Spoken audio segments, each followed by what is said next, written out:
Listen carefully. This moment is not an accident. Heaven has paused everything around you to deliver this word into your spirit. You are not like the rest. You are not a random soul drifting through time and space. You were marked from the beginning. Before you ever took your first breath, before your name was spoken aloud on this earth, heaven had already written it in the scrolls of destiny. The truth is simple but terrifying to the enemy. You carry heaven-born authority, and that authority did not begin when others recognized you. It began when God whispered your name in eternity. That is why you often felt like an outcast, misunderstood, and even rejected. People could not see what was on you, but the unseen realm always knew who you were. Every tear you cried in silence, every battle you fought alone, every night you wondered if you even belonged. It was all training. The hand of God was shaping you, chiseling away what was unnecessary, preparing you to carry weight that others cannot handle. Do not despise those years of obscurity. They were sacred years where heaven's fingerprint pressed deeper into your spirit. The world may try to define you by its systems, titles, and achievements, but your authority is not born of earth. It is heaven-born, heaven-confirmed. This is why you cannot blend in. You may have tried to act normal, but something about you always stood out. Even when you tried to hide your light, it leaked through the cracks. Darkness always recognized it. Understand this. When you enter a room, atmospheres shift. You have carried this without even realizing it. People's reactions to you, whether admiration, jealousy, or hostility, were often spiritual responses to the mantle you carry. Heaven does not need human permission to validate you. God has already spoken. You often wondered why certain people treated you differently, even when you did nothing to provoke them.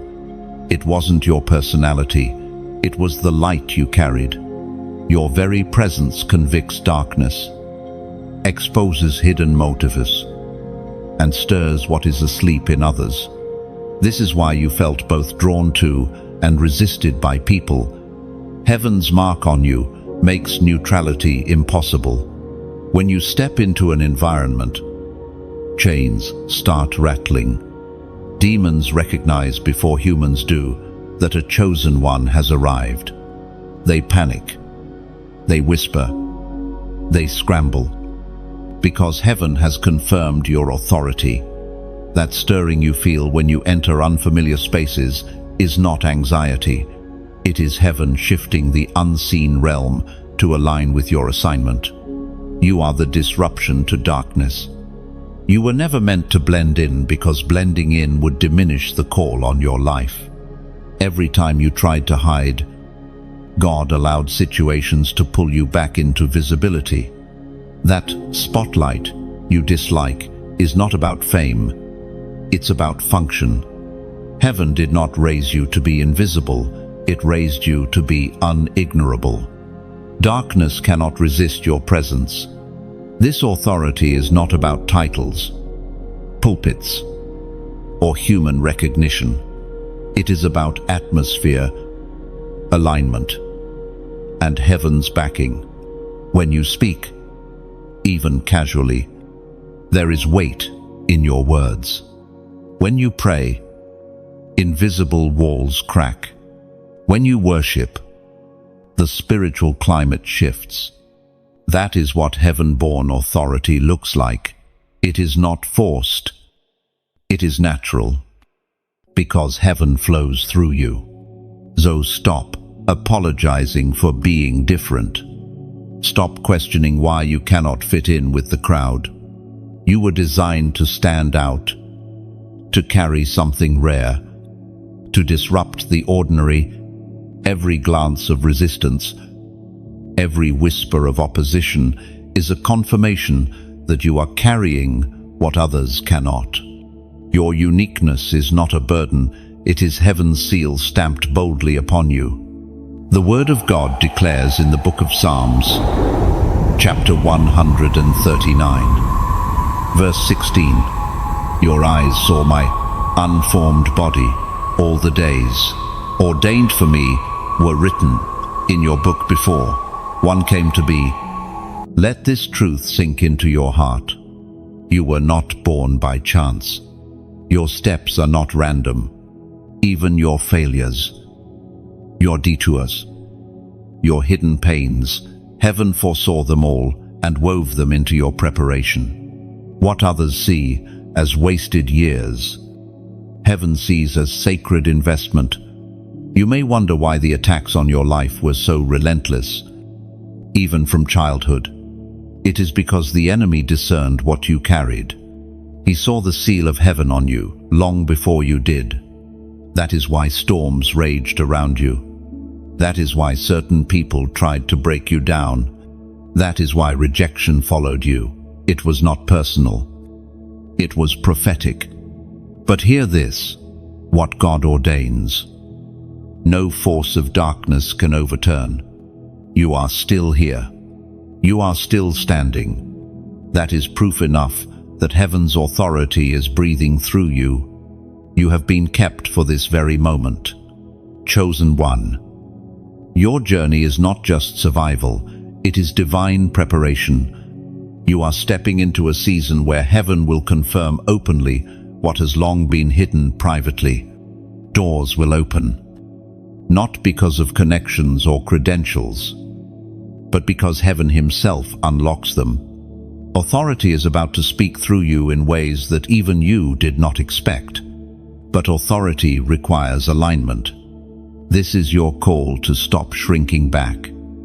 Stop doubting your worth.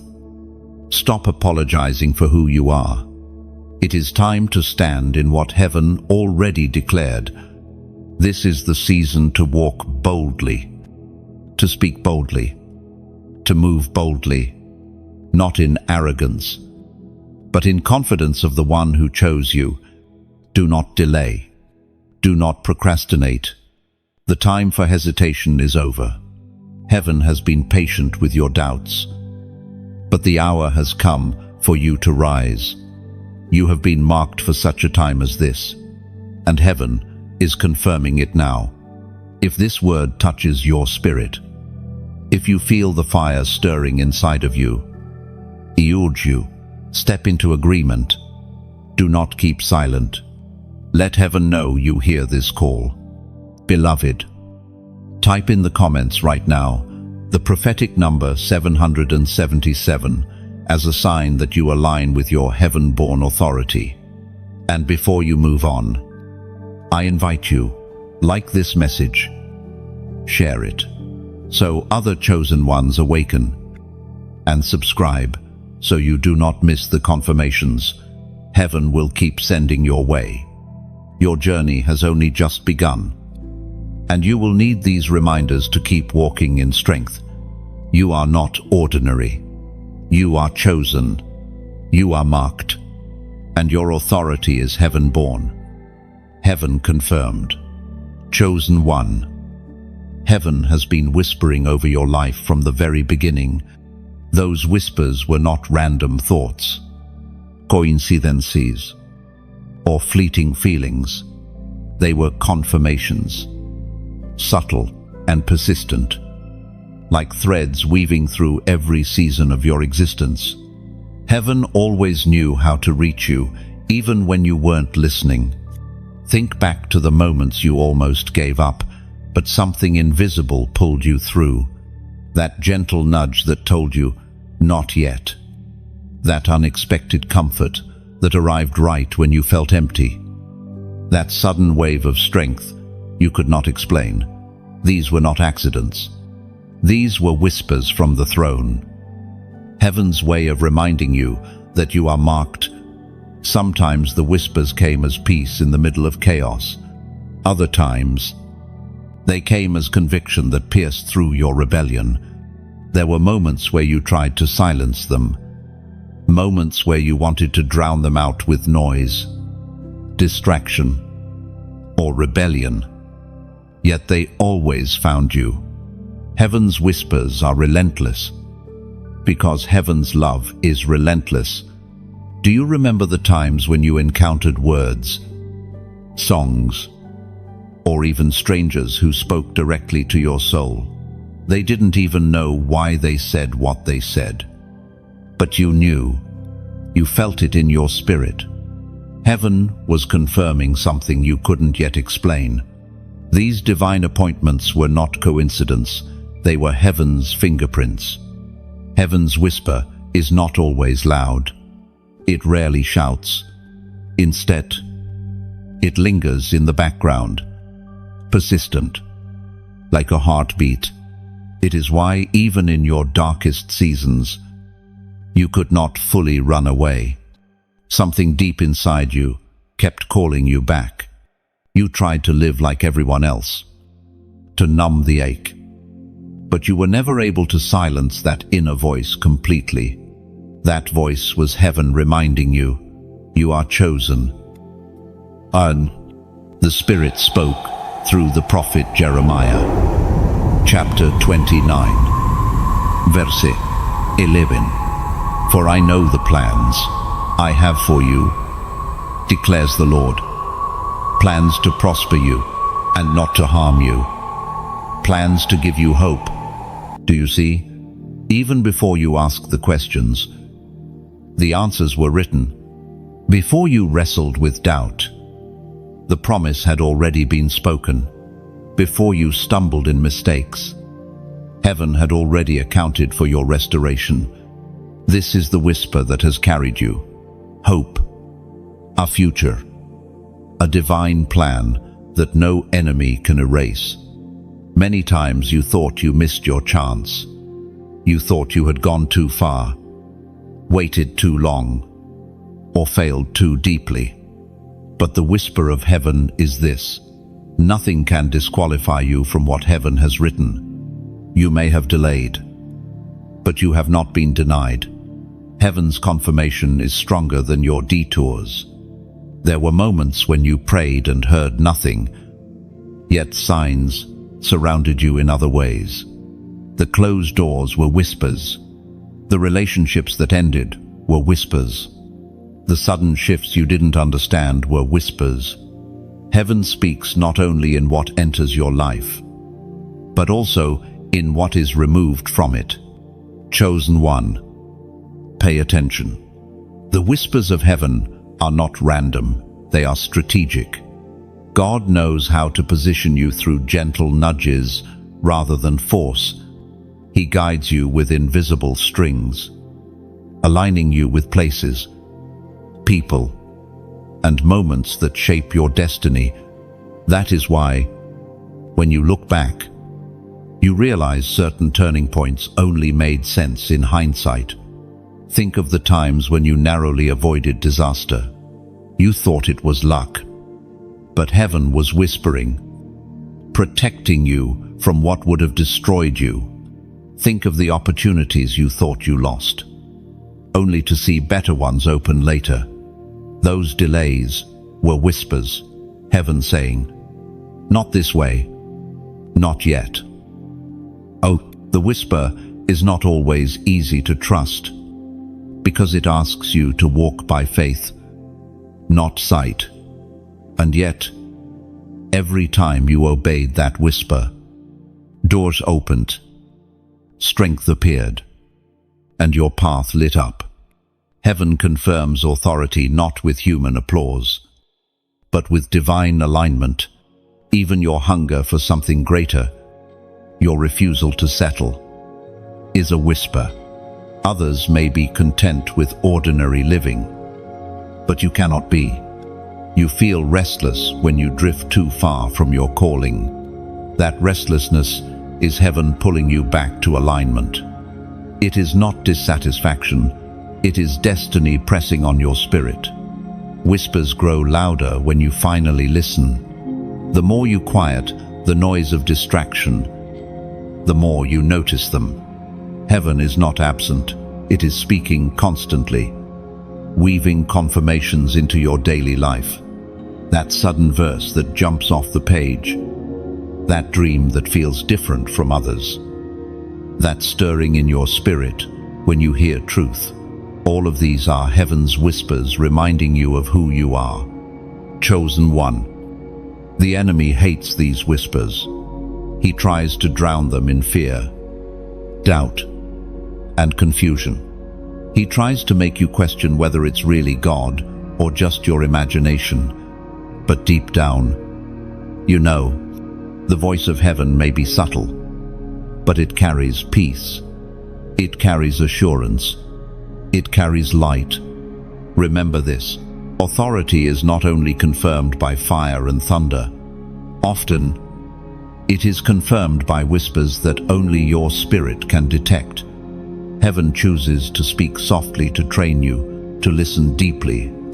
Anyone can hear the storm. Only the chosen recognize the whisper. And so, here you are. The whisper has followed you into this very moment. It is not by chance that you are reading these words.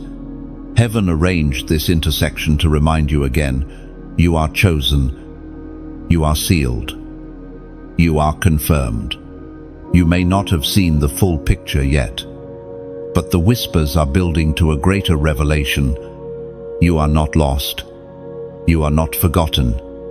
Every whisper has been a thread, and soon you will see the tapestry it has been forming. The voice that began your journey will finish it. The whispers that carried you will one day thunder with clarity. Until then, listen carefully. Pay attention. Heaven is still speaking. Chosen one, let your heart receive this. The authority that rests upon you is not born of earth. You did not earn it by human effort, nor did you inherit it through family bloodlines. It was placed upon you by heaven itself. No earthly system, no title, no certificate could ever compare to the confirmation you carry within your spirit. This authority is heaven-born, and heaven alone sustains it. Think of all the ways this world measures worth: through wealth, through influence, through applause. You were never meant to chase those measures. That is why you often felt detached from the same goals that consumed others. You knew deep down there was something more. You knew your validation would not come from earthly recognition, and that inner resistance to chasing temporary crowns was proof you carry something eternal. When heaven marks you, the earth cannot define you. People may misunderstand you, underestimate you, or even reject you, but none of that can touch what heaven has declared. If your authority depended on their approval, it would have already collapsed under the weight of their opinions. But your authority is sourced from the throne of the Most High, and therefore it is unshakable. The ancient words recorded in Romans chapter 8, verse 30, "And those he predestined, he also called. Those he called, he also justified. Those he justified, he also glorified." And do you see it? Your authority was decided before you were even aware of it. You were predestined, chosen, justified, and destined for glory. Heaven did not consult the opinions of men when it confirmed your calling. It spoke, it sealed, and it stamped eternity upon you. That is why you cannot be reduced to what this world says about you. But understand this truth: with heaven-born authority comes the weight of responsibility. You cannot use it for pride, for selfish gain, or for personal agendas. Authority is always tied to obedience. The one who gave it expects you to walk in humility, to wield it for light, for justice, for restoration. This is why the battles you face are often heavier than others can comprehend, because you are entrusted with much. Chosen one, You have felt this weight before. That quiet, knowing that your words carry consequences, that awareness that your steps are not small, that your actions ripple far beyond what you see. Others may live carelessly, but when you stray, conviction comes quickly. Heaven will not allow you to blend into mediocrity. Why? Because your authority is too valuable to be wasted. This authority terrifies darkness. It disrupts systems. It shakes environments. When you pray, things move in unseen realms. When you speak, words pierce deeper than you realize. Even your silence has weight. That is why the enemy fights you so violently, because your very existence is a threat. But what he fears most is not your strength. It is your obedience. When you fully align with heaven, your authority becomes unstoppable. Do not be deceived by appearances. Authority is not about standing on stages or holding microphones. It is about being heaven's ambassador wherever you go. It is about walking into rooms and carrying peace that silences chaos. It is about speaking life when others spread death. It is about standing firm when compromise seems easier. Authority is presence, not performance. Chosen one. Lean closer. Heaven is reminding you right now, you have been trusted with keys that others cannot carry. What you bind on earth will be bound in heaven. What you release on earth will be released in heaven. You are a bridge between realms, a vessel of divine order. This is why your life cannot look ordinary. Think back to the many times you wondered why the enemy launched attacks that felt far greater than your position. It is because he was not fighting your present, he was fighting your future. He saw what you would carry before you even realized it yourself. Every storm was an attempt to break the vessel before the oil could pour out. But you endured. And that endurance has only deepened your authority. The temptation to compare yourself to others will come, but you must resist it. Their journey is not yours. Their measure is not your measure. You are not called to replicate their steps. You are called to walk in what heaven uniquely stamped upon you. When you embrace this, peace replaces striving, and power flows without resistance. Do not shrink back from this truth. Do not question whether you are worthy. Heaven has already confirmed it. The only question is whether you will walk in it. Authority denied is authority wasted. Heaven will not force you. It invites you. You must choose to align. And now, beloved, I want you to respond, not with many words, but with one simple declaration. Right now, comment these words. I choose my crown. Why these words? Because when you write them, you are not only typing letters, you are agreeing with heaven. You are rejecting every lie that told you you were unworthy. You are silencing every voice that tried to diminish you. And you are stepping boldly into the confirmation that has always been yours. Your crown is not earned. It is given, but it must be received. Say it. Type it. Declare it. I choose my crown. This is not a crown of arrogance, but of divine identity. It is a reminder that you will not live beneath what heaven has spoken over you.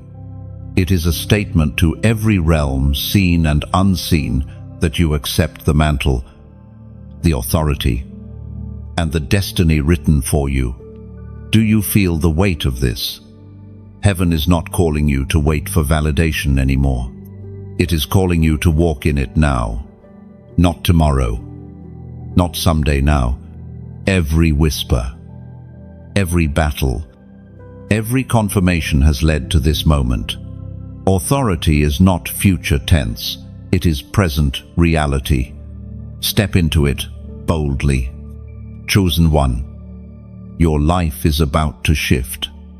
Heaven is raising voices like yours to disrupt darkness, to heal the broken, to awaken the sleeping. The crown you wear is not just for you, it is for every life your obedience will touch. That is why you cannot afford to hesitate any longer. The world is waiting for you to rise.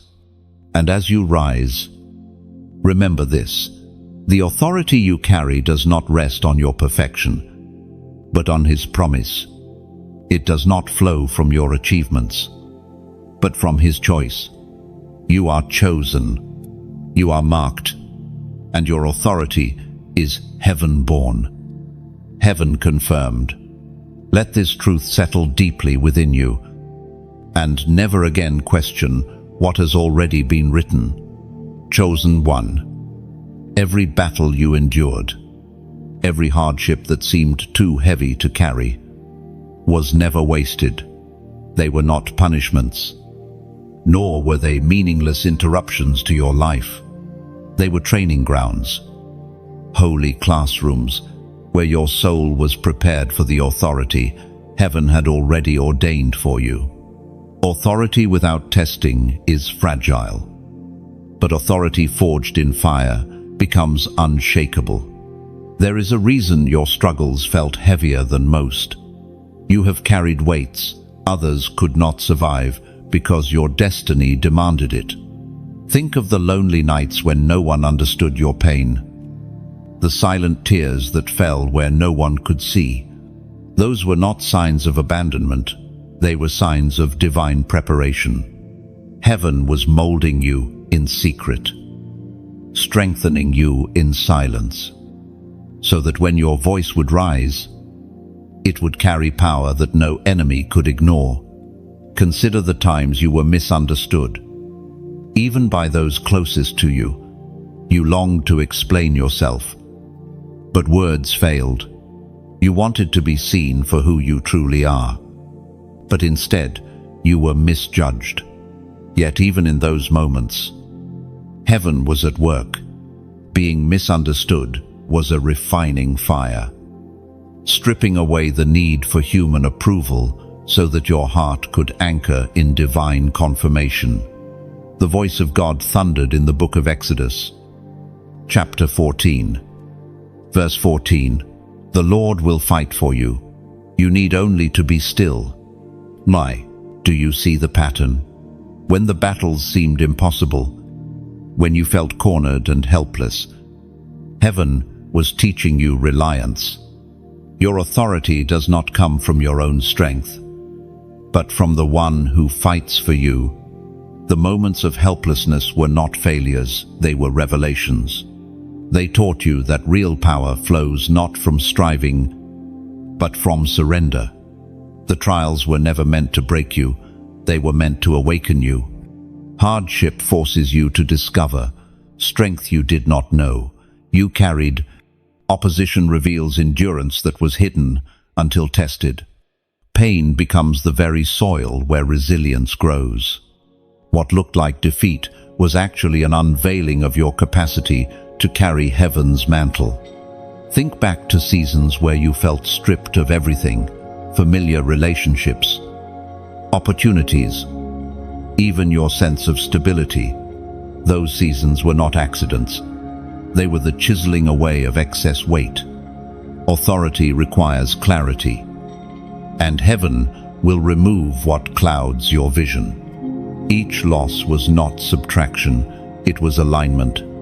Each door that closed was not rejection, it was redirection. You must understand this. The storms that tested you were not evidence of your weakness, but of your potential. Ordinary lives do not attract extraordinary battles. The enemy never wastes resources on those without a threat. The reason the intensity of your warfare seemed overwhelming is because of the depth of authority you carry. Chosen one. The scale of your opposition was heaven's confirmation of your destiny. Yet, in every storm, you survived. That survival is testimony enough. Others may not understand how you are still standing, but heaven knows. You stand because you were upheld. You breathe because you were preserved. You move forward because you were carried. Heaven has been your shield, your anchor, your sustainer.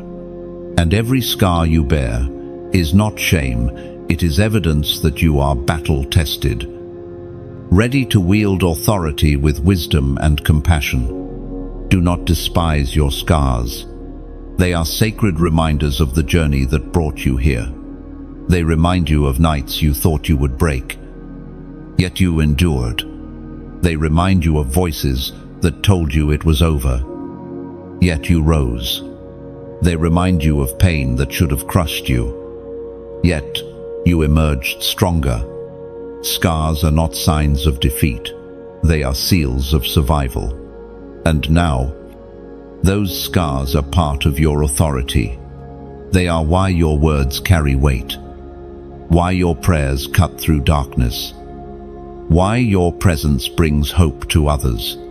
People will listen to you, not because of polished speeches, but because you have lived what they are living.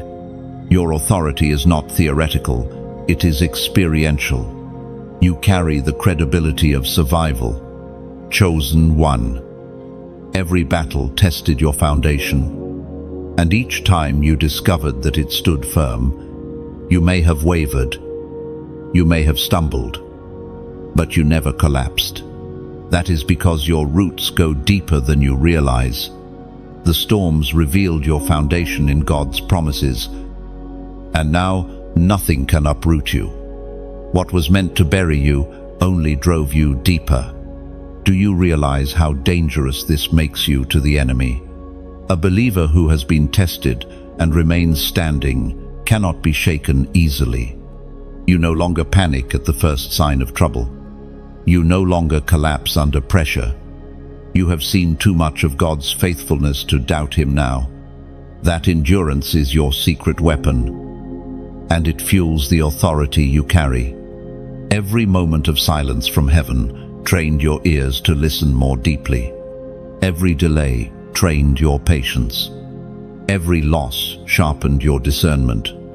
You have not been wasting years, you have been in divine apprenticeship. Heaven has been shaping you through lived lessons that no book, no sermon, no classroom could teach. The price has been heavy, but the reward will be eternal.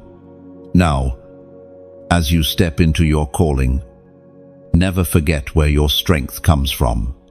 Do not allow pride to creep in, as if your victories were self-made. Always remember that your survival was supernatural. Your authority is heaven-given, and your destiny is God-protected. Humility is the shield that guards your mantle. Stay low before heaven, and heaven will continue to lift you higher. This is why the chosen are few. Not everyone is willing to endure the training. Not everyone is willing to carry the weight. But you did. You endured when quitting would have been easier. You held on when letting go seemed logical. You trusted when evidence said otherwise. That endurance marked you, and now it crowns you. So, beloved, lift your head. Your trials were not wasted. Every sleepless night, every unanswered question, every moment of brokenness was a step in the preparation. You are not emerging weak, you are emerging stronger. You are not stepping out empty, you are stepping out armed with authority, tested in fire. The days ahead will require this battle-tested strength.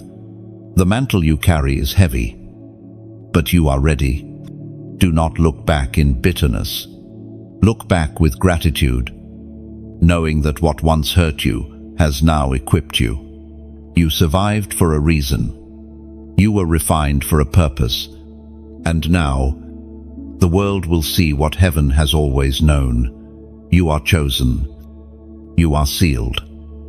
And your authority is heaven-born. Chosen one. The authority placed upon your life is tied not to ambition, but to obedience. The world teaches that power belongs to those who strive hardest, network widest, or chase fame most aggressively.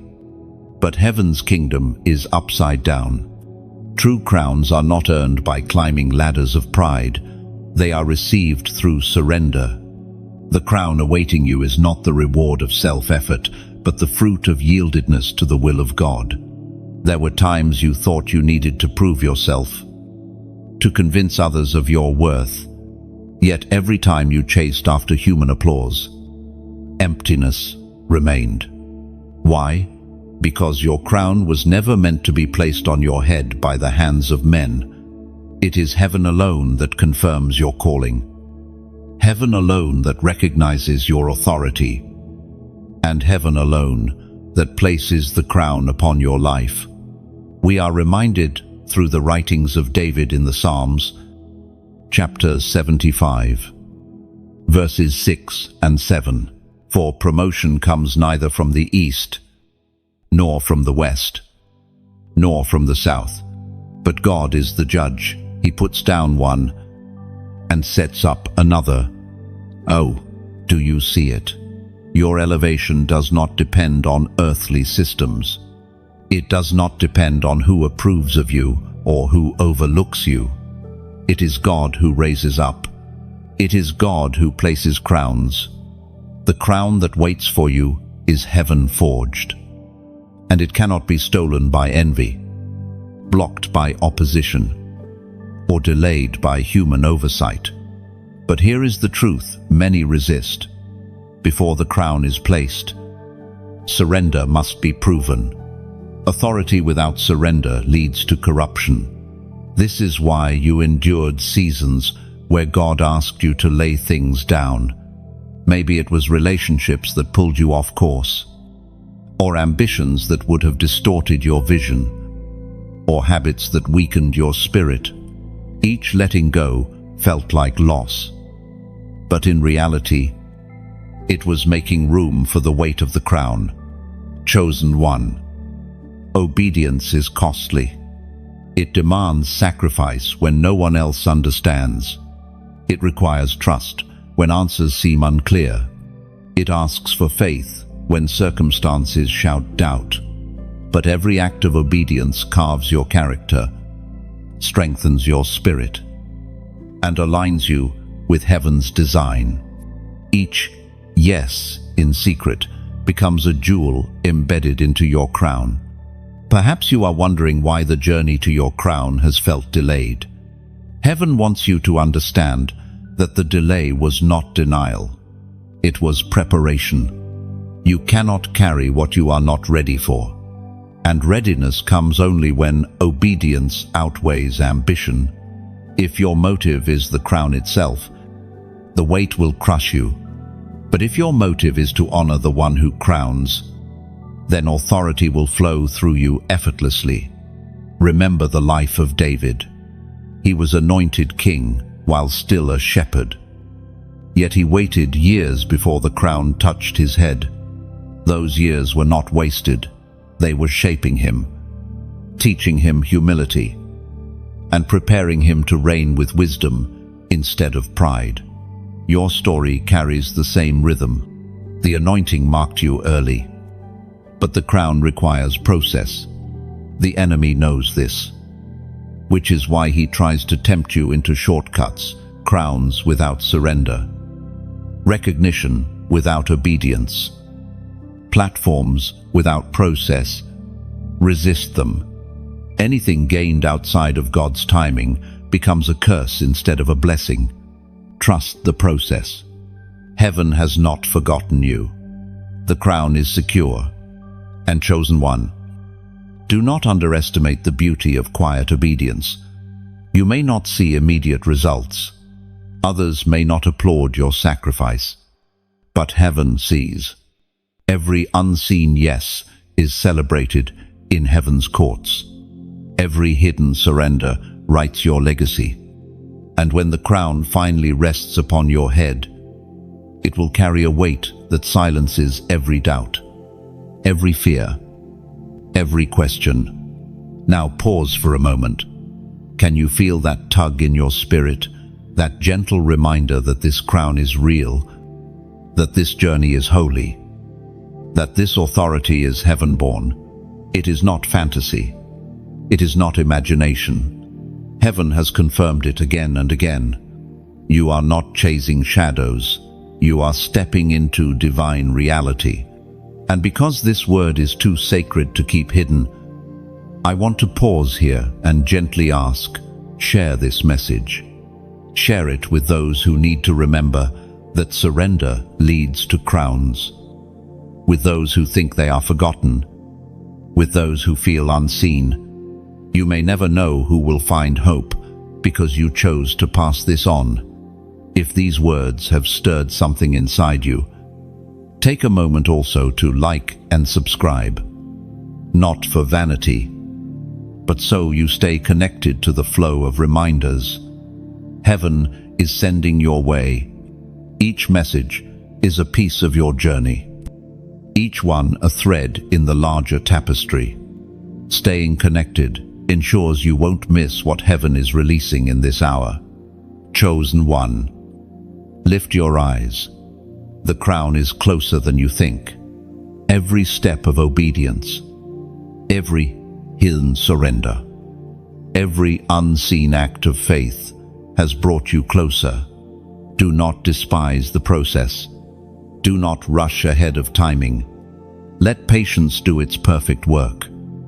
For when heaven places the crown upon your life, no one will be able to deny that it was divinely orchestrated. And when you finally wear it, you will realize it was never about the crown itself. It was always about the transformation. It was always about becoming the kind of vessel who could carry such weight. The crown will be a symbol, but the true treasure will be the heart you gained in the journey. A heart that trusts, a spirit that obeys, and a life that glorifies heaven. Beloved, take courage. Your obedience is not in vain. The crown is real. Heaven has confirmed it. And soon, the world will see what you have quietly carried all along. Chosen one, there is a fire inside your bones that cannot be extinguished. It is not ordinary passion, nor is it fleeting emotion. It is prophetic fire placed within you by heaven, confirmed through seasons of trial, and sustained by the Spirit of God. This fire is why you have never been able to settle for mediocrity. It is why compromise leaves you restless. It is why silence feels like suffocation when your spirit knows you were born to speak. The world may not understand this fire, but heaven does. You were not created to be silent when injustice reigns. You were not fashioned to be passive when darkness advances. This fire is the evidence of your mantle. It stirs when you hear lies. It blazes when you see brokenness. It compels you to speak when others retreat. That is why you sometimes feel different, even uncomfortable, in places where everyone else seems content. Your fire exposes what others ignore. The Spirit spoke through the prophet Jeremiah, chapter 20, verse 9. His word is in my heart like a fire shut up in my bones. I am weary of holding it in. Indeed, I cannot. Oh, do you see yourself here? You try to hold back. You try to stay quiet. But something inside you resists containment. That is because the Word of God within you is not meant to remain hidden. It is not a candle for your comfort, only it is a torch to ignite others. Your fire carries authority. Your voice carries weight. When you speak what heaven places in you, atmospheres shift and chains break. But with this fire comes a challenge. There will be moments where you question whether you are too much, whether your passion is overwhelming, whether you should tone it down to keep peace. Beloved, hear this. The fire in your bones is not meant to be domesticated. It is holy fire. And holy fire does not apologize for burning. Your obedience is not in dimming down. It is in learning how to direct the flame with wisdom. The enemy knows the danger of your voice, so he often tries to silence you, not always by force, but through discouragement, doubt, or distraction. He plants thoughts like, "No one will listen," or "What if you're wrong?" He sends resistance through people who mock or reject you. His goal is simple: to make you smother your own flame. But every attempt to silence you is proof of how dangerous your fire truly is. Chosen one, recognize the pattern. The very thing the enemy fights most fiercely is often the area of your greatest calling. If he battles your voice, it is because your voice carries heaven's authority. If he attacks your confidence, it is because your fire threatens his darkness. Instead of letting those attacks silence you, let them confirm you. Resistance is heaven's evidence that you are carrying something worth fighting. Do not underestimate what happens when you release what is inside you. Your fire does not need to reach millions to matter.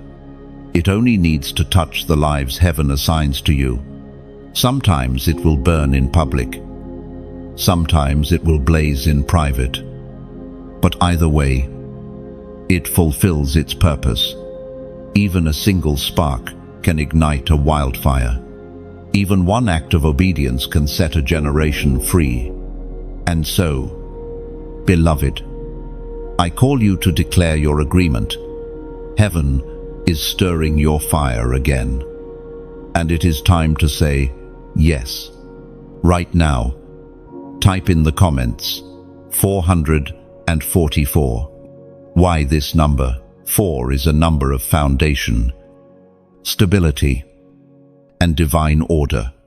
By writing 444, you are declaring, I choose to stand firm in the fire God has placed within me. I will not let distraction or fear silence me. I accept the foundation of my prophetic authority. It is not superstition, it is symbolic alignment. You are agreeing with heaven in a visible, tangible act. Every time you make such declarations, something shifts, not because of the number itself, but because of the faith behind it. When you type it, you are choosing courage over silence, obedience over hesitation, fire over fear.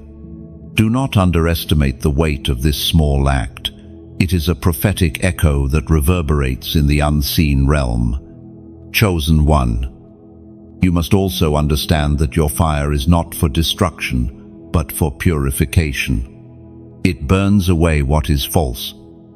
It exposes what is hidden. It lights paths for the lost. Sometimes your words will comfort. Sometimes they will convict. But both are necessary. Do not shrink back when your fire makes people uncomfortable. Light always disturbs darkness. Conviction is not cruelty, it is mercy, pulling people out of danger. And remember, fire needs fuel.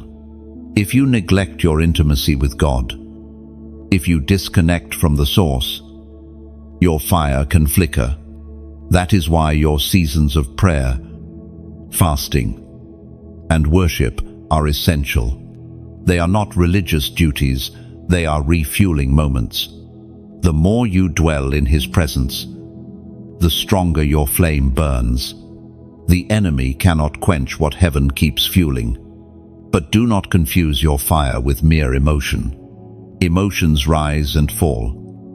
But this fire is steady, divine, eternal. It does not depend on how you feel on a given day. It depends on the Spirit dwelling within you. Even in your weakness, the flame remains. Even in your doubt, It flickers with persistence. That persistence is proof that it is not yours to control. It belongs to God, and He sustains it. There will be times where the fire feels heavy, almost too much to bear. That is because prophetic fire does not allow complacency. It compels action. It calls you deeper. It pulls you out of comfort zones. In those moments, do not resist it, embrace it. The fire is not your burden, it is your gift. It is heaven's seal that you are chosen to carry what others cannot. Chosen one. Let this truth sink in. The world does not need another imitation, another echo of someone else's voice. The world needs your fire. It needs your authenticity, your courage, your obedience. Do not compare your flame to another's. Some fires burn bright in crowds. Others burn steady in hidden places. But all are vital. Your fire has its own assignment, and it is irreplaceable. And so, guard it, nurture it, release it boldly when heaven says, speak. The more you obey, the stronger it grows. The more you hide, the heavier it feels.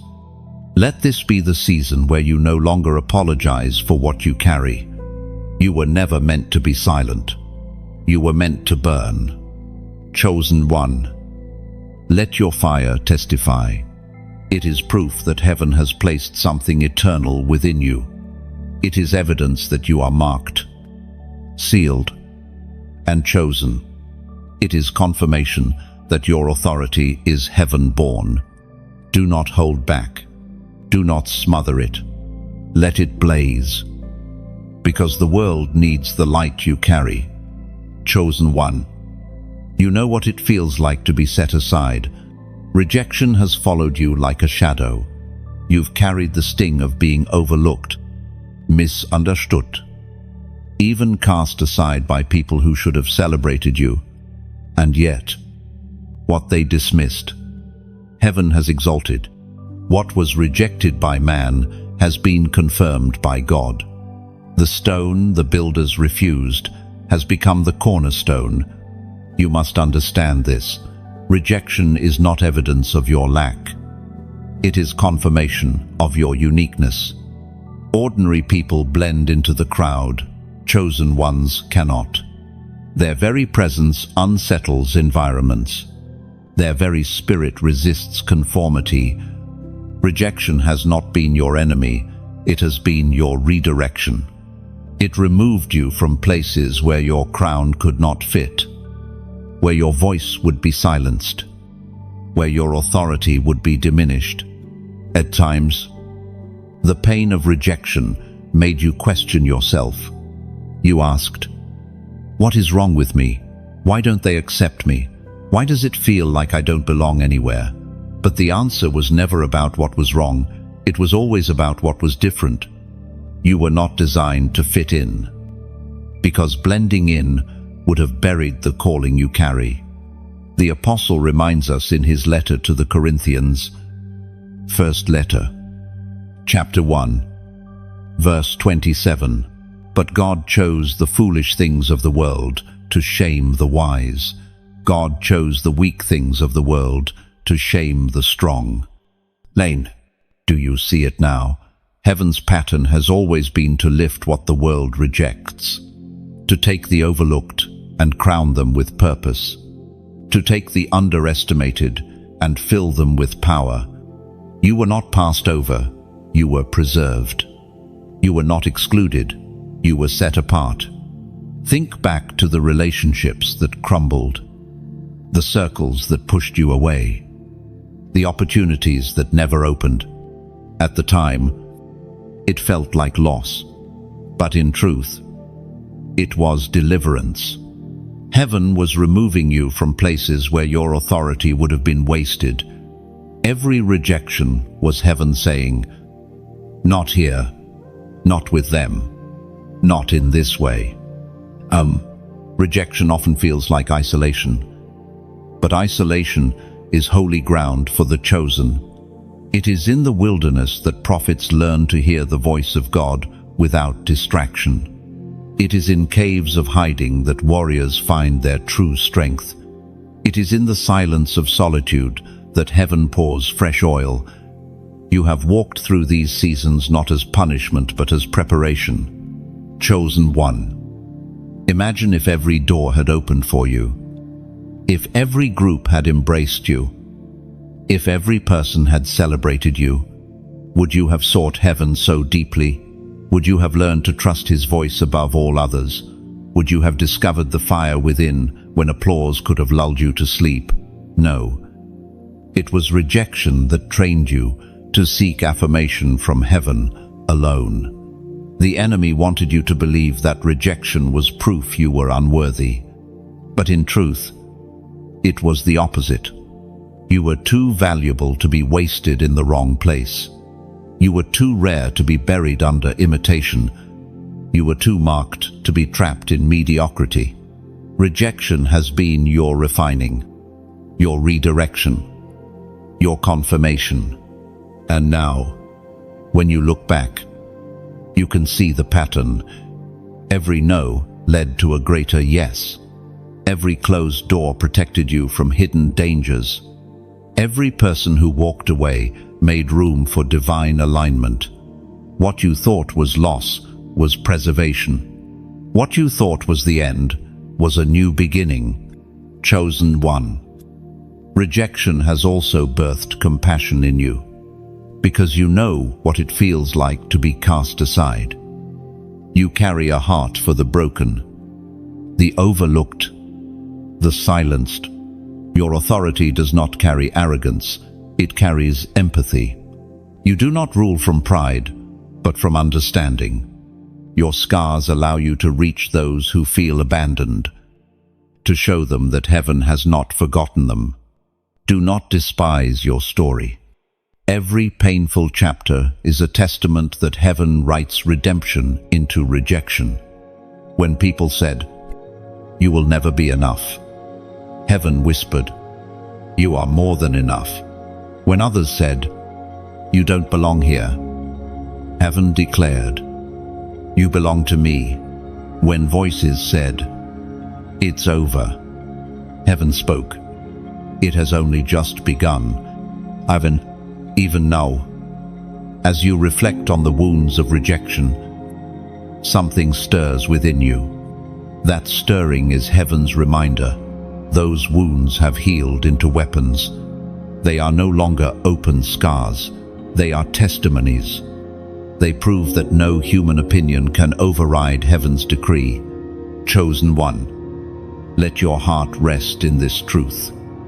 You were rejected by men, but you are chosen by God, and heaven's choice outweighs every earthly opinion. You do not need to strive for acceptance when you are already seated in heavenly places. You do not need to beg for belonging when you have always belonged to Him. You were never meant to be everyone's choice, because you were always heaven's choice. And that is enough. Chosen one. Have you noticed how rooms feel different when you walk in? People may not be able to articulate it, but they sense something shift. Some lean in with curiosity. Others shrink back in discomfort. But all are affected. This is not about charisma, charm, or personality. It is about presence. You carry an atmosphere because heaven backs your steps. From a young age, you felt this dynamic without fully understanding it. Teachers, leaders, and even strangers responded to you in ways that seemed disproportionate.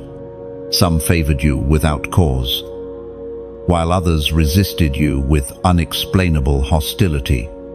At times, you wondered why neutrality seemed impossible around you. Now you see, it was the mark of authority already resting on your life. When heaven confirms you, darkness cannot ignore you. Your presence becomes disruptive, not because you are trying to draw attention, But because you are carrying a realm within you, heaven's authority is not silent, it radiates. It unsettles everything that does not align with it. That is why environments often feel stirred when you arrive. As Jesus himself declared in the Gospel of Matthew, chapter 5, verse 14, "You are the light of the world. A town built on a hill cannot be hidden." 1. Light cannot help but reveal. Darkness cannot remain indifferent when light enters. This is why your journey has been marked with both favor and opposition. Those who carry hidden agendas sense the light exposing them. Those who hunger for truth feel hope awaken in your presence. Both reactions confirm the same reality. You are carrying something greater than yourself. Do not underestimate this. You may think, "I'm just living my life. I'm just being me." But what others experience is not ordinary. It is the resonance of the Spirit moving through you. Even your silence speaks. Even your stillness carries weight. Authority is not always about words. Sometimes it is simply about showing up with heaven's backing. This is why the enemy works so hard to convince you that your life has no impact. He wants you to believe that you are unnoticed, that you are ordinary, that your presence changes nothing. But the evidence contradicts his lies. Think of the times people sought you out without knowing why, or the way children felt peace near you, or how chaos seemed to calm when you prayed. Those were not coincidences. They were confirmations. Chosen one. Understand this clearly. Environments recognize you before people do. The spiritual realm discerns your authority faster than the natural realm. That is why certain atmospheres feel heavy when you arrive, because darkness scrambles to maintain its grip. That is why conversations suddenly shift when you speak truth, because lies cannot remain comfortable in your presence. You are not fighting to create authority. You are releasing what already exists within you. But presence alone is not enough. It must be stewarded. Authority is not license for pride or domination. It is a calling to serve, to heal, to restore. You carry the atmosphere of heaven, not so that people admire you, but so that they encounter God through you. Your role is not to draw attention to yourself, but to direct attention to the source. There will be times when your presence feels like a burden. You will notice how certain people distance themselves, how some avoid eye contact, how tension rises without explanation. Do not take it personally. It is not about rejection of you, it is resistance to the spirit within you. Light force décision. People must choose whether to embrace or resist it. Their reaction is their responsibility, not yours. Yet, notice also how others are drawn to you. The weary find comfort. The broken sense safety. The confused discover clarity. They may not even know why they feel better around you. But you know, it is the overflow of heaven's presence within you. You are not carrying emptiness, you are carrying oil. And oil always brings healing, soothing, and empowerment. Chosen one. Think of yourself as a walking sanctuary. Wherever you go, you carry the fragrance of the kingdom. Your workplace becomes an altar. Your conversations become vessels. Your home becomes a refuge. The spirit within you is not confined to walls or pulpits. It goes where you go. That is why your authority matters outside of religious spaces. The kingdom is not limited, and neither are you. But presence without awareness can lead to weariness. If you do not realize what you carry, you may misinterpret the resistance you face. You may think people dislike you for no reason, when, in reality, their spirits are unsettled by the light you carry. You may think environments feel heavy because you are weak, when in truth, the heaviness is reacting to your strength. Awareness transforms frustration into confirmation. The key is alignment. The more you align with heaven, the stronger your atmosphere becomes. Prayer sharpens it. Worship fuels it. Obedience amplifies it. Doubt may try to dim it, but even then, the light flickers on. You were never designed to hide under shadows. Heaven confirmed long ago that you are a lamp on a stand, not a candle under a basket. Do not run from this calling. Do not shrink back because the weight feels uncomfortable. Authority always carries responsibility, but it also carries grace. Heaven has not only marked you, it has equipped you for every environment you step into. Grace has already gone ahead for every opposition you face. Provision has already been made. You are never alone in this. Chosen one. Reflect for a moment. How many times have you walked into places that felt unbearable, only to sense peace flood after you prayed? How many conversations have shifted because you spoke truth? How many times has chaos lessened without explanation? These are not small occurrences. They are living proof of what you carry. Do not let fear silence you. Do not let discouragement shrink you. Walk boldly into every space, knowing that your presence is not empty. It is filled with heaven's confirmation. The same Spirit that raised Jesus from the dead lives in you. And because of that, darkness cannot remain unchanged in your presence. Beloved, your authority is not about titles, platforms, or recognition. It is about presence. It is about carrying the unseen into the seen. It is about releasing light into darkness, peace into chaos, and hope into despair. This is what you were chosen for. This is who you are. Chosen one. There is a seal upon your life that cannot be erased. It is not ink written by human hands, nor is it a fragile label that can be peeled away. It is heaven's mark, stamped into your very spirit. This seal is the confirmation that you belong to God, that you carry His authority, and that nothing on earth or in hell can overturn what He has spoken over you. From the moment you came into this world, unseen realms recognized that seal. Angels acknowledged it with joy. Demons noticed it with trembling. This is why your life has carried both divine favor and relentless opposition.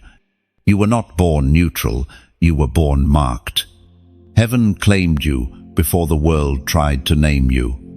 The ancient words in Ephesians, chapter 1, verse 13, remind us, when you believed, you were marked in Him with a seal, the promised Holy Spirit. Do you feel the weight of that? You are not merely a believer trying to find purpose. You are a marked one, carrying heaven's confirmation inside of you. The Spirit Himself is the seal. That means your authority does not rely on external validation. It is already secured by God's Spirit dwelling in you. Think of what this means. A seal is a guarantee, a stamp of ownership, a proof of authenticity. In ancient times, kings sealed scrolls to prove their authority. The seal meant the message carried the full weight of the throne. In the same way, your life carries the seal of heaven. When you speak, when you pray, when you move in obedience, it is not just you, it is heaven's throne backing you. Chosen one. The enemy has tried to convince you otherwise. He whispers lies. You are unworthy. You have failed too much. Your mistakes disqualify you. But those lies crumble against the reality of the seal. A seal cannot be removed by doubt. It cannot be undone by failure. It cannot be invalidated by people's opinions. Once heaven seals, it remains. And yet, many times, you questioned yourself because others could not see what you carried. They looked at your humanity and dismissed your divinity. They judged your imperfections and overlooked your authority. But heaven never wavered. The seal has been consistent, even in your seasons of weakness. Authority is not earned by perfection, it is sustained by presence. Chosen one. Notice how certain things never destroyed you, even though they should have. Others fell under similar battles, but you survived. That was not luck, it was preservation. The seal of heaven was upon you. It kept you in moments of danger, carried you through valleys, and sustained you when your strength ran out. That seal is evidence that you are protected, not abandoned. Do not take lightly the seal you carry. It is why your words pierce hearts. It is why your prayers shift atmospheres. It is why your very life convicts without you trying. People sense something different about you, even if they cannot explain it. They may not have the vocabulary for it. But what they are encountering is heaven's confirmation resting on your spirit. Chosen one. Seals are also about inheritance. When heaven marked you, it was a down payment on everything that belongs to you in the kingdom. You are not wandering aimlessly. You are heir to promises. The enemy wants to blind you to this, so you live as though you are empty. But the truth is, you are rich in authority, rich in grace, rich in destiny. The seal guarantees it. And now, beloved, I want you to take a step of alignment, not with many words, but with a short, powerful declaration. Right now, comment these words: I am sealed. Oh, why this phrase? Because when you declare it, you are reminding yourself and every realm seen and unseen that your life is not random. You are confirming aloud what heaven has already decreed. You are silencing the lies that told you you were forgotten. And you are stepping fully into the truth that you are marked. 3 simple words, but they carry thunder in the spirit. As you type them, let your heart believe it. You are sealed for purpose, sealed for authority, sealed for destiny. No rejection can cancel it. No betrayal can undo it. No failure can erase it. Your seal is stronger than every weapon formed against you. It is heaven's eternal confirmation that you belong. Chosen one. Walk boldly in this reality. Stop living as though you are waiting for approval. Stop shrinking back as if you are unproven. You are sealed. That means you are already approved, already confirmed, already chosen. When you rise each day, remind yourself, I walk under heaven's seal. That truth alone will silence doubt and fuel courage. Think of the legacy of this seal. Generations after, you will feel its impact. Your prayers will outlive you. Your obedience will shift family lines. Your authority will break cycles and plant new seeds of blessing. The seal on your life is not only for you, it is for everyone who will be touched by your existence. Beloved, the seal is not fragile. It will not fade with time. It will not crack under pressure. It is eternal, sustained by the Spirit of God Himself. That is why you can face storms with confidence. You may be shaken, but you will not be shattered. You may stumble, but you will not be lost. The seal holds. Chosen one. Let this sink deep. You are not waiting to be marked. You already are. You are not waiting to be chosen. You already are.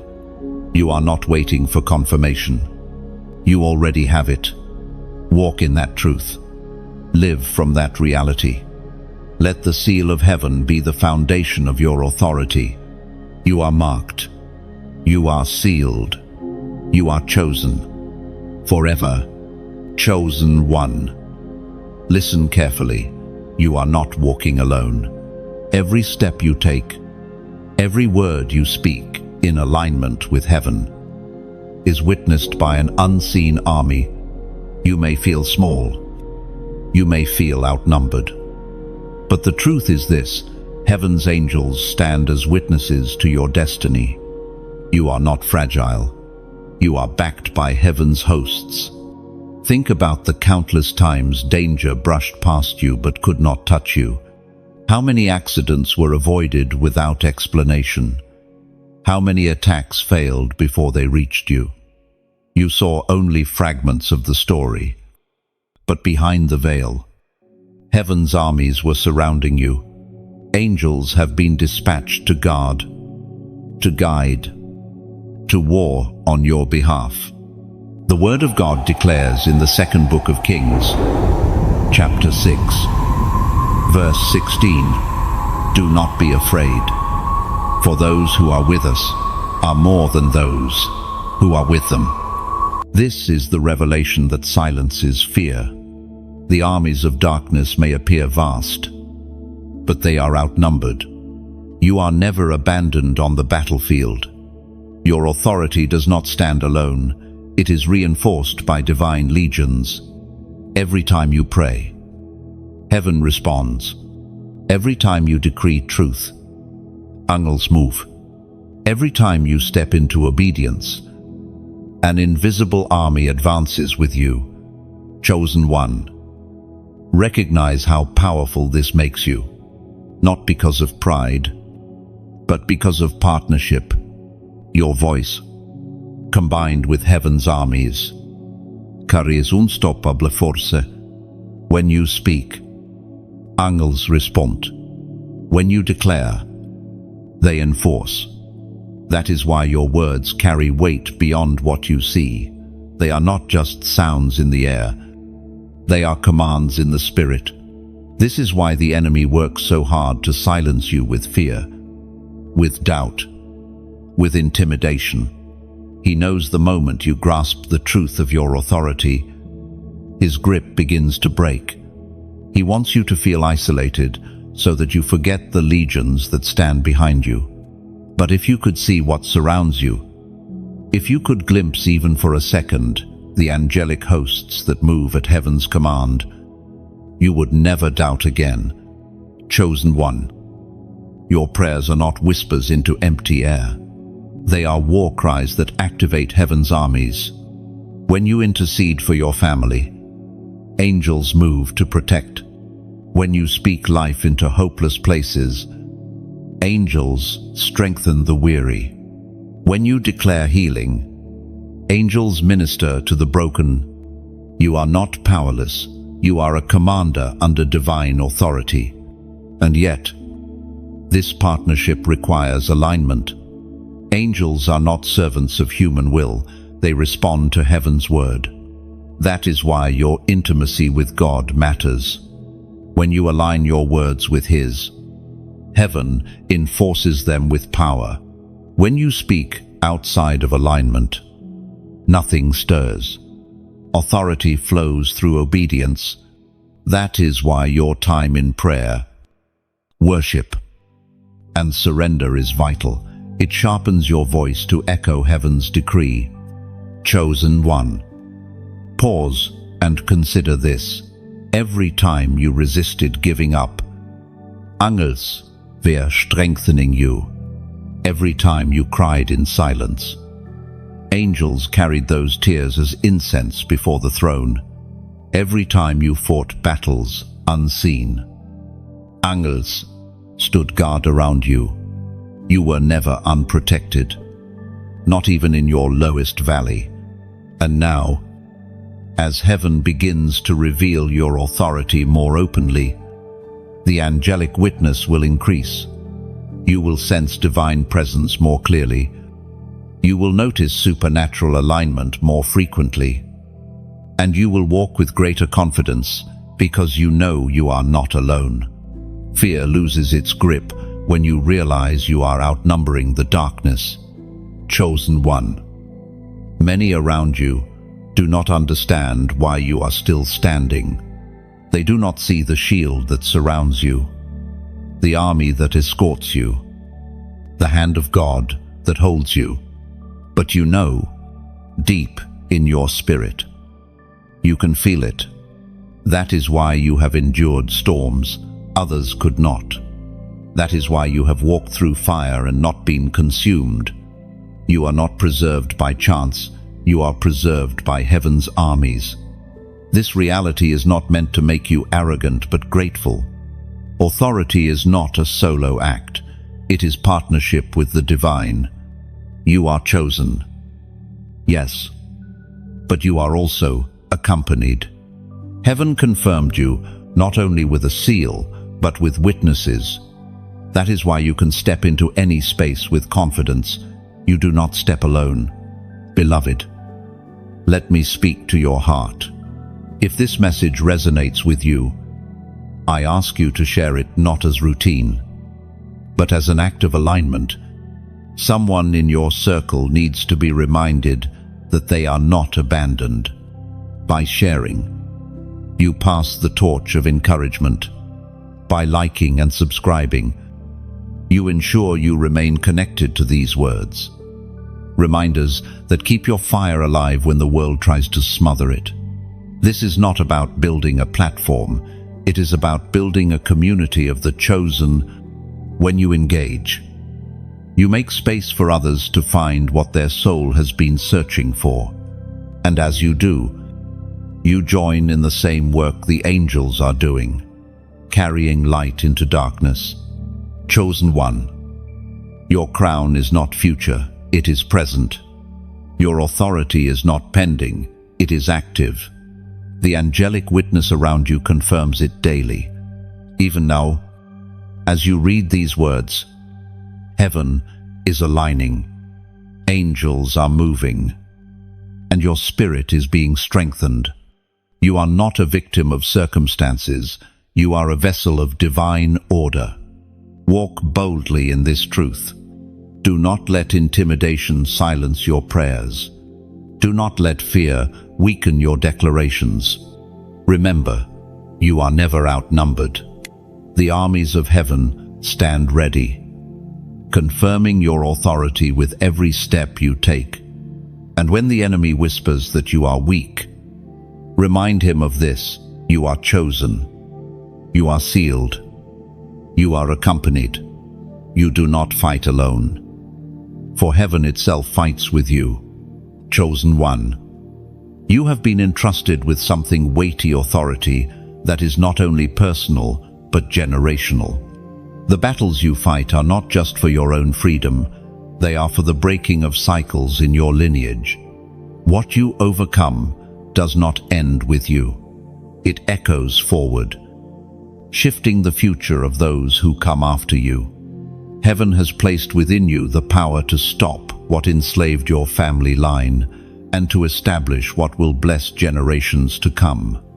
Look closely at your story. Have you noticed the patterns that seem to repeat across your family?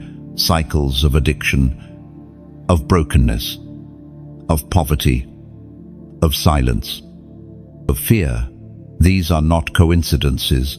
They are chains that sought to travel through bloodlines, wrapping around each generation, hoping to pass untouched. But heaven raised you as the interruption. You are the breaker of cycles, the one who says, "This ends with me." No, you may have felt the heaviness of this battle without having words for it. Perhaps you wondered why you faced struggles that felt older than you, heavier than your own decisions. The truth is, you were not only fighting your own battles, you were standing against ancient agreements of darkness that sought to claim your lineage. And yet, even in the midst of struggle, you sensed something different in you, a refusal to bow, a resistance that others did not carry. That resistance is the evidence of your authority. It is written in the book of Isaiah, chapter 10, verse 27. The yoke will be destroyed because of the anointing. O chosen one. Do you see? The authority you carry is anointed to break yokes. Not just for you, but for your bloodline. Every time you pray, you weaken chains that held your family for generations. Every time you resist temptation, you close doors that others left open. Every time you choose obedience, you plant seeds of freedom for children, yet unborn. You are not just living your life, you are rewriting the legacy of your lineage. Consider this. Many in your family may not understand you. They may see you as different, as if you do not belong fully to them. And in a way, they are right. You are different. You were chosen to carry something that others did not. You were chosen to confront what they could not. That is why you sometimes feel like you are standing alone. But you are not alone. Heaven stands with you. The angels that walk with you understand the magnitude of your assignment. Even if people do not. Chosen one. The breaking of cycles is not easy. It demands courage, perseverance, and endurance. There are days when the weight feels unbearable, when you wonder if you are strong enough to carry it. But remember this, the authority in you is not your own. It is heaven-born. It is sustained by the Spirit of God, not your human strength. What feels too heavy for you is light to Him, and He is the one moving through you. Do not underestimate what your yes means. Every time you align with heaven, you shift things beyond what you can see. Invisible chain crack. Unseen doors close. Generational curses lose their grip. You may not witness all the fruit in your lifetime, but your obedience ensures that others will. Sometimes the greatest evidence of your authority is not what happens for you, but what happens because of you. Think of Abraham, who never saw the full scope of the promise, yet lived in obedience. His yes rippled through generations, birthing a lineage of faith. You carry that same mantle. Your obedience today is establishing a legacy tomorrow. You may not see all the details, but heaven sees the tapestry. Heaven knows that your endurance is changing the story for countless lives to come. Chosen one. Your authority over generational cycles is also why the attacks against you have been so fierce.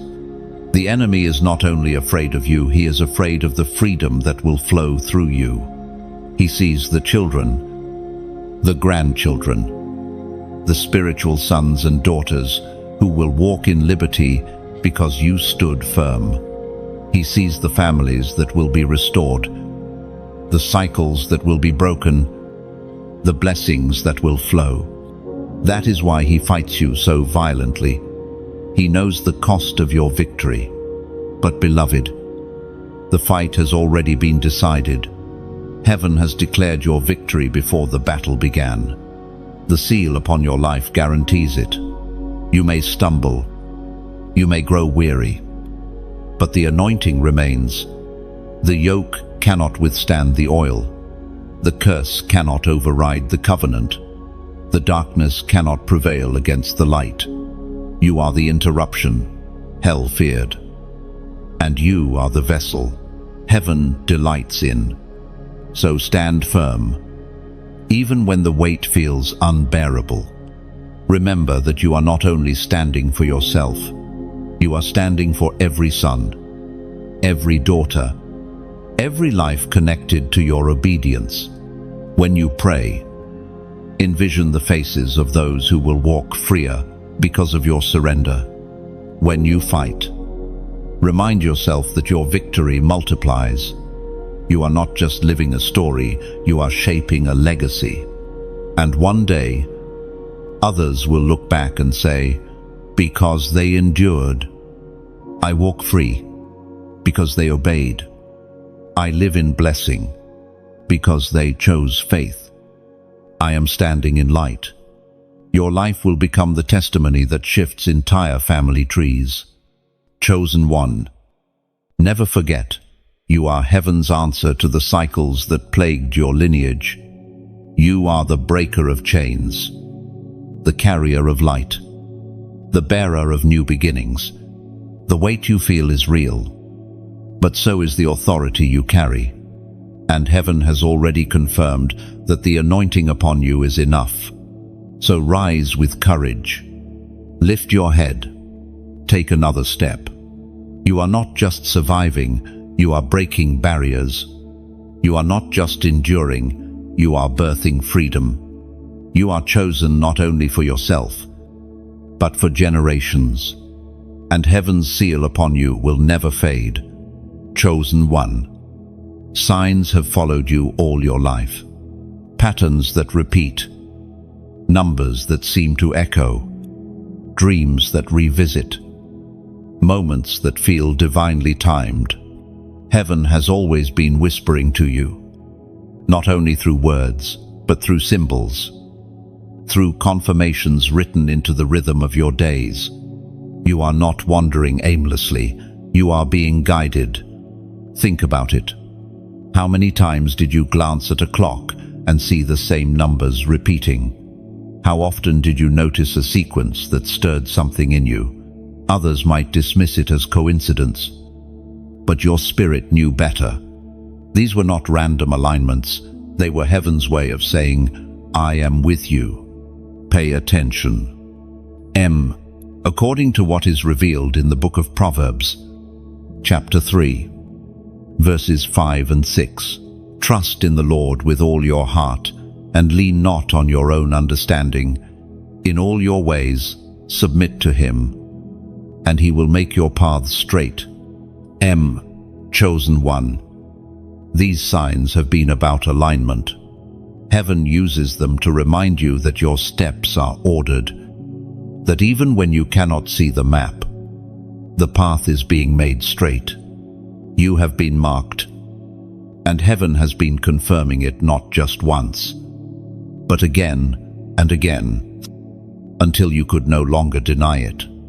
The repetition of signs is not meant to confuse you, but to train your spirit. It pulls your attention away from chaos and anchors it back to heaven. Every time you saw those numbers, every time you noticed a pattern, it was a nudge to remember who you are and whose you are. There is also another layer here. Numbers in the spirit carry meaning. They are not accidents. For example, the number 3 often represents completion, fullness, and resurrection. 7 represents perfection, wholeness, divine sealing. 12 speaks of government, authority, and order. When heaven shows you a pattern, it is not to entertain you, it is to remind you of a truth tied to your destiny. And now, in this very moment, heaven is inviting you to step into prophetic agreement again, to not only see the signs, but to respond to them. Beloved, I ask you right now to comment this number, 999. Why this number? Because 999 symbolizes finality, the closing of old cycles, and the birthing of something new. When you declare it, you are saying, I am leaving behind what no longer serves my destiny. I am stepping into the fullness of what heaven has prepared for me. It is not about superstition. It is about aligning your faith with the prophetic rhythm of heaven. Think of your life as a series of chapters. Some chapters have been filled with pain. rejection, waiting, and hiddenness. But heaven is declaring, those chapters are closing.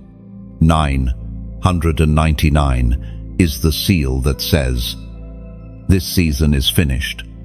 And when one season ends, another begins. By declaring this number, you are prophetically stepping into your new beginning, aligning your life with heaven's timeline. Chosen one. Notice how the Spirit always meets you in these symbolic acts. It is not about the typing of digits, it is about the faith that accompanies them. Each act of agreement shifts something unseen. When you type 999, you are placing a period at the end of the chapter of delays and writing the opening line of destiny fulfilled. And as you walk into this newness, remember, signs are not the destination, they are road markers, reminding you that you are on course. The ultimate confirmation is not the numbers themselves, but the spirit they point to. The seal upon your life is deeper than a pattern. It is the presence of God dwelling within you. The signs simply remind you not to forget it. Chosen one. Your authority has always been heaven-born, but now heaven is confirming it again, through symbols you cannot deny. What seemed random is divine. What seemed ordinary is sacred. And as you step into this alignment, your authority will only grow stronger. Do not let the enemy twist these confirmations into confusion.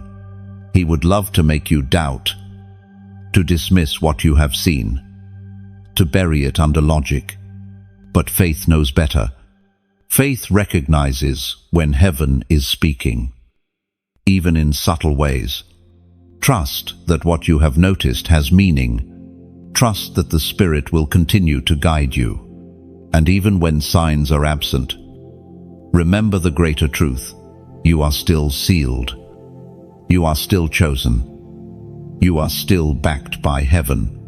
The presence of God is not dependent on a pattern. It is constant. The signs are simply grace, gentle reminders for your weary soul. Beloved, let this be your assurance. Heaven has confirmed your authority in countless ways, some obvious, some hidden, through scripture, through whispers, through battles survived, through signs repeated. You have been reminded again and again. You cannot deny it anymore. You are chosen. You are marked. You are entering newness. So declare it boldly. Let 999 be your prophetic act. Let it echo through your spirit and silence the lies of delay. The old season has ended. The new has begun. And your heaven-born authority is stepping into its next chapter. Chosen one. You carry authority not only to speak truth into the lives of others, but to command storms, both natural and spiritual, to be still. You have faced tempests that threatened to consume you, waves so high they blocked out hope, winds so fierce they rattled the very core of your being. And yet, you are still here. The storms did not win, because heaven's authority within you carries dominion over chaos. Every storm you survived has been a classroom. It taught you that peace is not the absence of conflict, but the presence of God. It showed you that true authority is not panicking when the waves rise, but standing firm in the one who calms the seas. While others drown in fear, you carry the voice that says, "Peace, be still." Our scripture says in the Gospel of Mark, chapter 4, verse 39, he got up, rebuked the wind, and said to the waves, "Quiet, be still." Then the wind died down, and it was completely calm. End. Chosen one. This is not only a story of what Jesus did, It is a pattern of what he has entrusted to you. The same spirit that dwelt in him dwells in you. That means the authority he exercised over storms is also available to you. You are not powerless in chaos. You are heaven's representative sent to silence it. Think about the storms you have faced. How many times did panic tempt you? How many nights did fear whisper that it was over? And yet, in the very eye of the storm, something rose within you. You prayed when you could barely speak. You stood when you wanted to collapse. You clung to faith when everything screamed to let go. That was heaven's authority in you, calm in the middle of chaos. Storms reveal what is inside. For some, they expose fear. For others, they awaken faith. In you, storms have awakened the realization that your voice carries weight. The very act of refusing to quit has been your declaration to the storm. You will not have me. And each time, the storm has bowed. Maybe not instantly. Maybe not in the way you expected, but always in alignment with heaven's decree. Chosen one, storms are not just obstacles, they are confirmations. Darkness does not send tempests against empty vessels. The intensity of the battle is proof of the magnitude of your calling. If your authority were insignificant, the storm would not bother with you. The storm came because it recognized what you carried, and every time you endure, your authority is proven stronger. You must also recognize this. Storms are not always external. Some rage inside you: doubts, fears, anxieties, inner wars that no one else sees. But even in these invisible tempests, your authority remains. Heaven does not only calm seas around you, it calms seas within you. When the waves of your mind threaten to overwhelm, when the winds of worry batter your spirit, the same voice still whispers, "Peace, be still." There is a mystery here. Sometimes heaven does not remove the storm immediately because the storm itself is your training ground. Authority must be tested. Faith must be exercised. Peace must be practiced. If storms disappeared at your first cry, you would never learn the depth of the calm you carry. By walking through them, you discover that the storm does not define you. The seal of heaven does. Chosen one. Think about how others watch you in storms. They expect you to collapse, to quit, to drown. And when you do not, it shakes them. Your calm unsettles their chaos. Your endurance convicts their despair. Your faith becomes a lighthouse for those lost in their own waves. Without even realizing it, your survival teaches others that storms can be endured, that peace can be found, that authority is real. This is why you cannot despise your storms. They are not wasted seasons. They are holy classrooms, shaping you into someone who can not only survive, but speak into the storms of others. You will one day stand before people drowning in chaos and say, with authority born of experience, "Peace, be still," and they will believe you because you lived it. Chosen one. Storms also strip away illusions. They reveal what cannot be trusted, who cannot stand with you, what cannot carry you, painful as it is. Storms expose truth. They show you where your foundation lies. And each storm you've survived has only proven that your foundation is not sand, but solid rock. The winds blew. The waters rose. But you remained. That is evidence enough of your authority. Do not fear the next storm. Do not dread the sound of approaching winds. Instead, remember, storms are opportunities to demonstrate heaven's power. They are stages where your authority is displayed. They are moments where the unseen realm witnesses that you are chosen, sealed, and unstoppable. The storm may roar, but it will not rain. And remember this, you do not silence storms alone. Heaven fights for you. The same Jesus who spoke to the waves speaks through you now. The same Spirit that hovered over chaotic waters in the beginning now rests within you. Authority over storms is not borrowed, it is inherited. It flows through your veins as a chosen one of heaven. Beloved, take courage. The storms ahead are not greater than the authority within you. You have already proven it by surviving storms that should have ended you. Every scar is evidence of storms silenced. Every step forward is testimony that chaos could not claim you. Do not live in fear, live in assurance. You are not storm-tossed, you are storm-silencing. Chosen one. You are the voice of calm in a world drowning in fear. You are the steady hand in turbulent waters. You are the lighthouse built not to hide from storms, but to shine through them. Walk boldly. Speak boldly. Live boldly.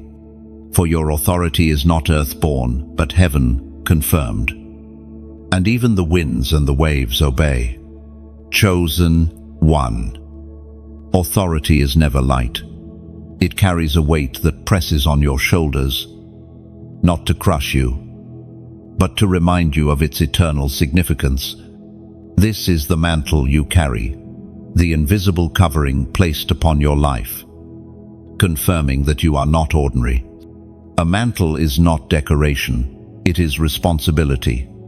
It is heaven's sign that you have been entrusted with influence that echoes far beyond yourself. From the moment heaven chose you, the mantle has been there. At times, you sensed it as an invisible heaviness like a burden no one else seemed to understand. Other times, you felt it as a pull, a constant reminder that you could not live carelessly like others. This mantle does not allow you to blend into mediocrity, because mediocrity cannot carry what you were designed for. It was proclaimed in the second letter to Timothy, chapter 1, verse 7, "For God has not given us a spirit of fear, but of power, of love, and of a sound mind." This is the essence of your mantle. It is not fear, but power. Not selfish ambition, but love. Not chaos, but soundness of mind. Every part of it resists darkness, not only in the world around you, but in the very atmosphere you carry. Your mantle is not about external show, it is about internal alignment. Chosen one, you may have asked yourself, why do I feel so different? Why do responsibilities weigh so much heavier on me? Why do I sense such urgency in seasons where others are relaxed? It is because the mantle is not optional. It demands your attention, your surrender, your awareness. The greater the authority, the heavier the responsibility. And you, beloved, have been entrusted with much. Mantles throughout history always marked transition. Elijah's mantle fell upon Elisha, not as a casual gesture, but as the transfer of authority. A divine commissioning. Moses laid hands on Joshua, and the weight of leadership shifted. Even Jesus, before ascending, breathed on his disciples and clothed them with the Spirit's power. Every mantle carries continuity. It links your story to heaven's ongoing plan. Your mantle is not just about you, it is about the generations, the communities, the destinies tied to your obedience.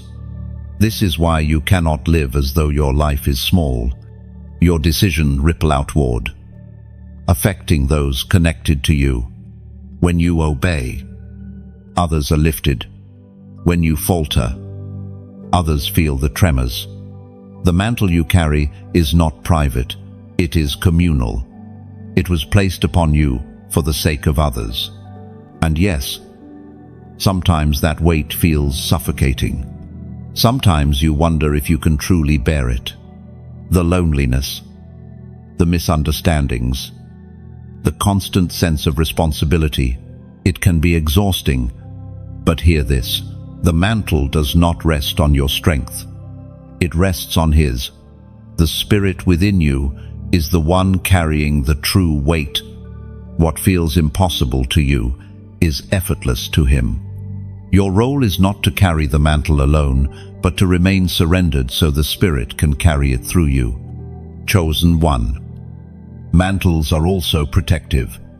Though heavy, they shield you from what would otherwise destroy you. The very covering that presses you also preserves you. The mantle of heaven insulates you against storms, covers you in battle, and marks you as untouchable by certain schemes of darkness. You may not always recognize its protection, but every time an unseen danger passed you by, the mantle was guarding you. There is also beauty in the mantle. Yes, it is weight, but it is also glory. It is the sparkle others sense in your presence, the wisdom that flows from your words, the peace that follows you into rooms. People may not know how to describe it, but they feel it. The mantle distinguishes you, not in pride, but in divine marking. Chosen one. You must learn to honor the mantle, to treat it as sacred, not casual, to protect it from compromise, to guard it with integrity. This means refusing to dilute your light to fit into darkness, refusing to misuse authority for personal gain, refusing to forget the one who placed it upon you. The mantle is heaven's investment, and it requires stewardship. Think of the times you tried to ignore the call, to escape the weight. Maybe you pursued paths that promised ease, tried to blend into spaces where you were unseen. Yet the mantle pulled you back. Circumstances shifted. Plans crumbled. Distractions lost their grip. Because once the mantle rests upon you, you cannot run from it. Heaven will not let you escape what you were created for. And here is a mystery. The mantle grows with you. It stretches as your obedience deepens. It strengthens as your faith matures. It shines brighter as you yield more fully. What feels heavy now will one day feel natural. Because heaven equips you progressively. The Spirit does not overwhelm you with the full weight at once. He trains you to carry it step by step. Glory to glory. Beloved, perhaps you are weary. Perhaps the mantle feels unbearable. Hear this assurance. You are not carrying it in vain. Every unseen act of obedience, every private surrender, every hidden yes is weaving into a legacy that heaven cherishes. The mantle you bear is heaven's confirmation that your life is sacred, set apart, significant. So do not shrink back. Do not despise the weight. Let it remind you that you are trusted, chosen, sealed. The mantle may be heavy, but it is also holy. It is your sign that heaven confirmed your authority before the foundations of the earth. Chosen one. Walk forward with courage. Wear the mantle with humility. Let its weight keep you grounded, and its glory keep you bold. You are not ordinary. You are anointed, and the mantle upon you will never be lifted until your assignment is complete. Chosen one. You terrify darkness, not because of your own strength, not because of human achievements, but because of the authority stamped upon your life.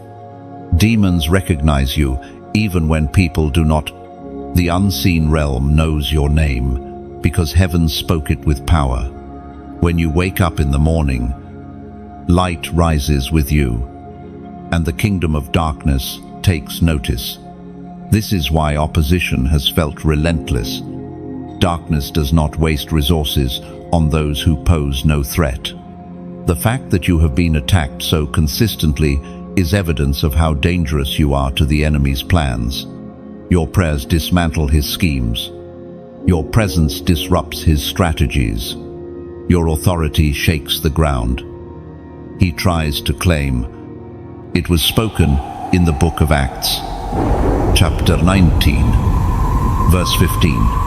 One day, the evil spirit answered them, Jesus I know, and Paul I know about. But who are you, chosen one?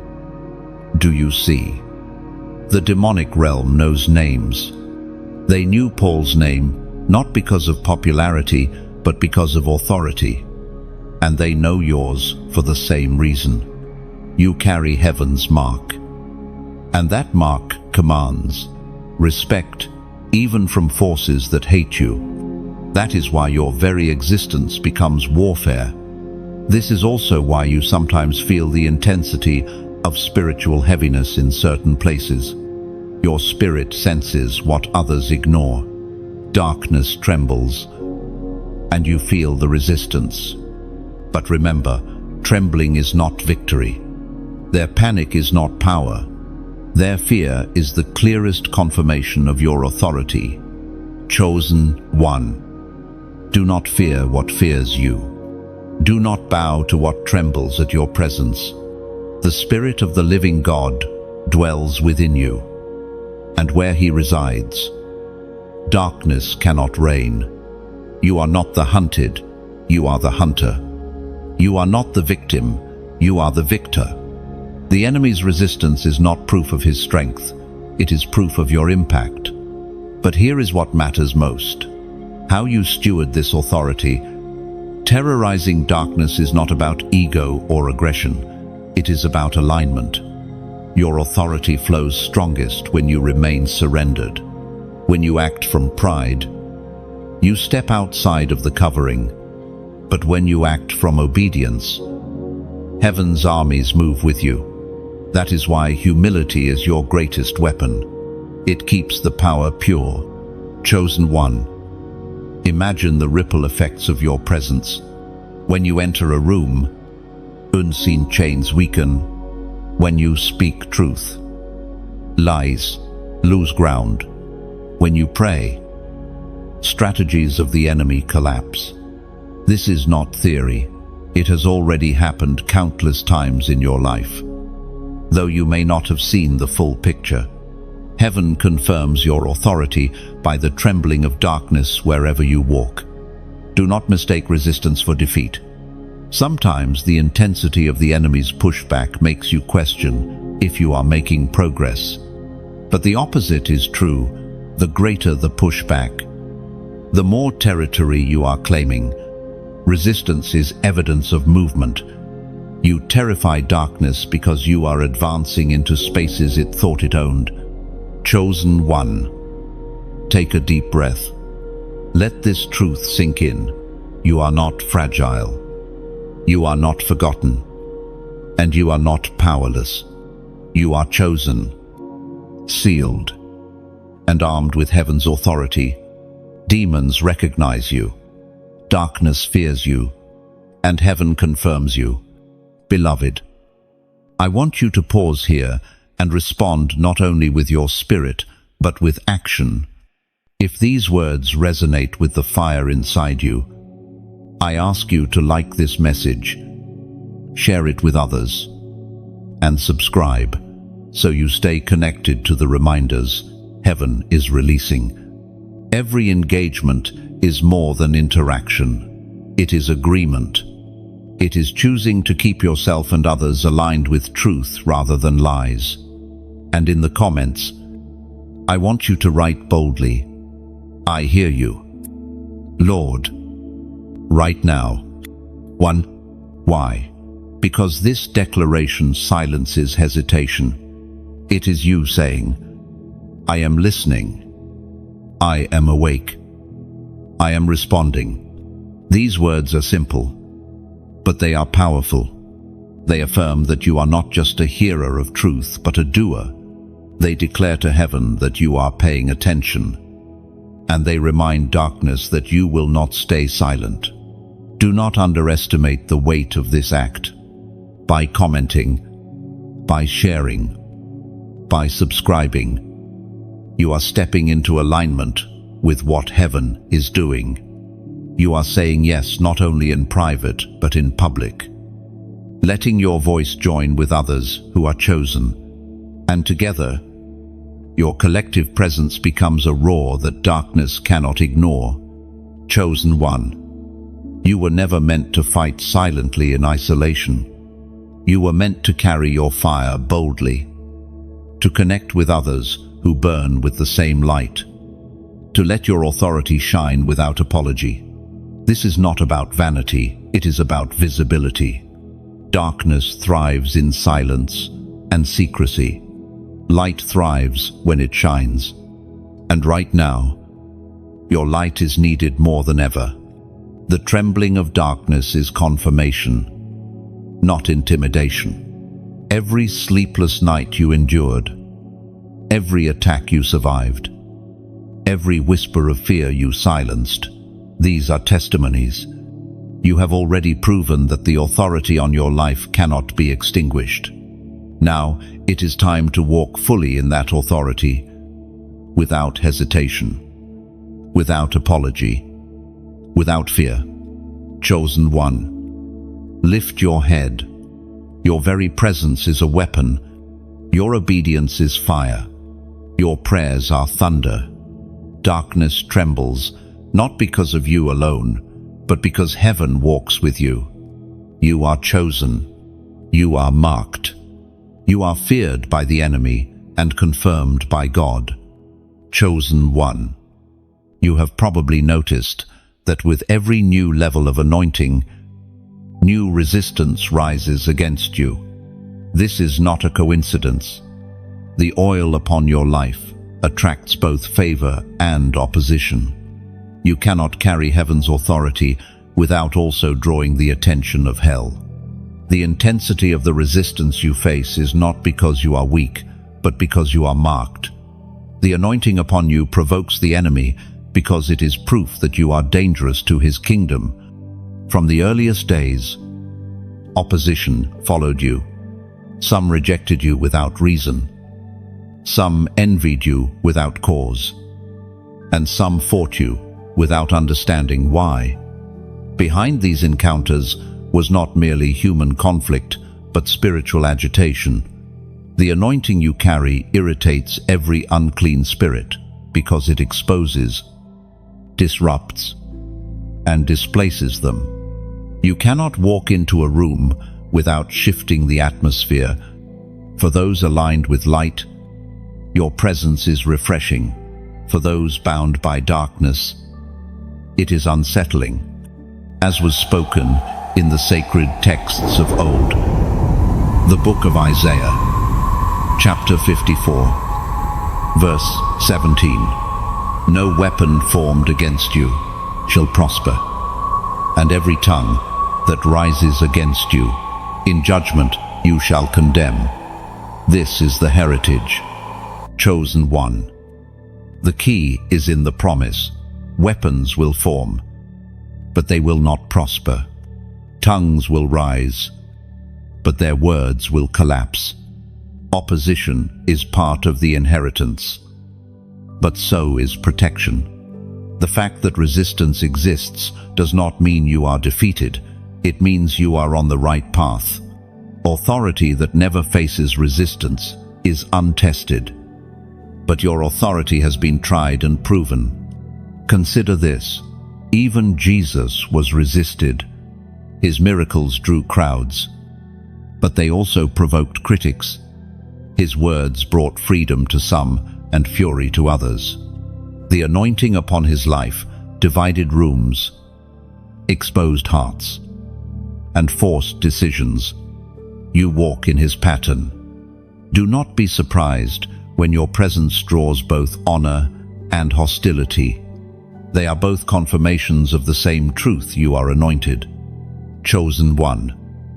Opposition is also heaven's way of sharpening you. Without resistance, your authority would remain unexercised. Just as muscles grow through pressure, your spirit strengthens through battle.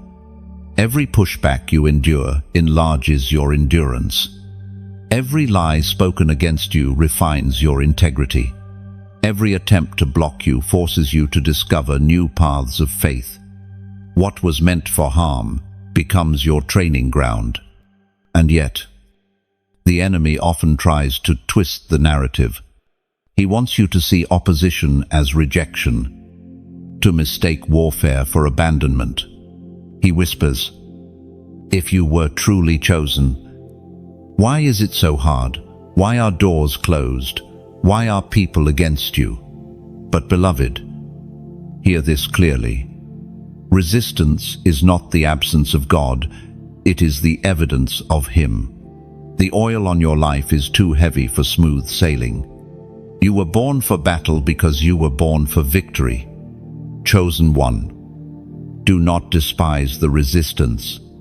Without Goliath, David would have remained a shepherd boy in obscurity. Without Pharaoh, Moses would never have risen as a deliverer. Without the cross, Jesus would not have revealed resurrection power. Your opposition is the stage where your authority is displayed. It is the pressure that proves your anointing is real. And remember this: authority attracts accountability. The higher your calling, the sharper heaven's refinement. Others may compromise and go uncorrected, but you cannot. Others may wander carelessly, but you feel conviction quickly. This is not punishment, it is protection.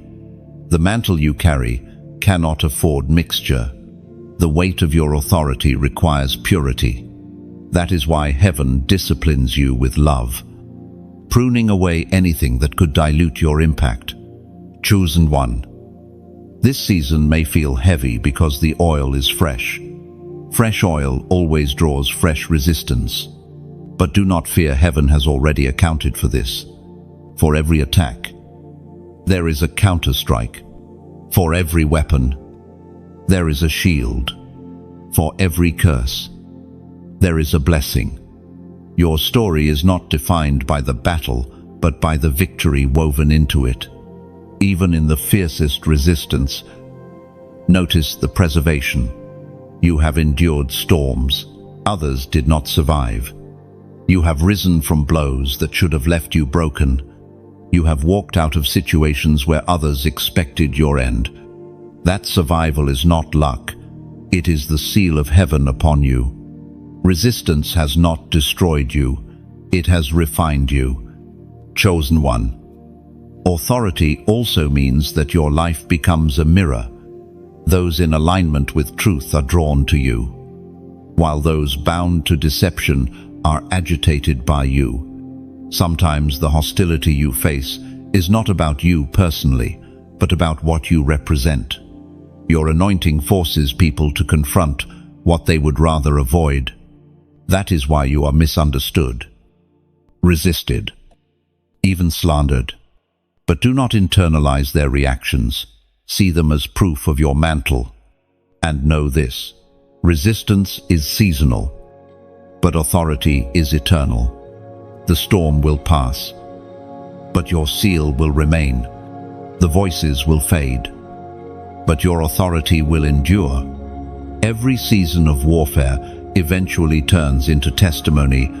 What once threatened you becomes the very evidence that you were chosen all along. Chosen one. Walk forward with unshakable confidence. Do not waste energy trying to convince those who resist you. Do not shrink to fit into spaces that cannot handle your oil. Keep moving. Keep praying. Keep standing. Heaven will vindicate you. Time will reveal what resistance tried to hide. And the same opposition that mocked you will one day watch your crown be placed. So do not fear the rising tide. Do not despair at the sharpening winds. Let the resistance come, for each blow only confirms that you are marked, sealed, and chosen. The enemy fears you more than you fear him. That is why he resists. But your authority is not fragile. It is heaven-born, heaven-sustained, and heaven-confirmed. You will endure. You will rise. And every storm will only polish the crown you are destined to wear. Chosen one. Picture a courtroom unlike any on earth. Its walls are not made of stone, but of glory. Its judge is not flawed by bias, but perfect in holiness. Its witnesses are not swayed by lies, but by truth eternal. This is heaven's courtroom, and your case has already been heard. Long before accusations rose against you, long before enemies tried to discredit you, heaven passed judgment in your favor.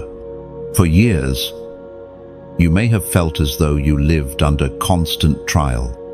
People judged your choices, questioned your worth, even accused you of things you did not do, and beyond human voices. You heard darker whispers, accusations that struck your soul in the quiet. The enemy has always tried to play prosecutor, hurling charges at you, declaring you unworthy, pointing at your past as evidence. Yet none of these voices held the final word. It was proclaimed in the book of Revelation, chapter 12, verse 10, "For the accuser of our brothers and sisters, who accuses them before our God day and night, has been hurled down.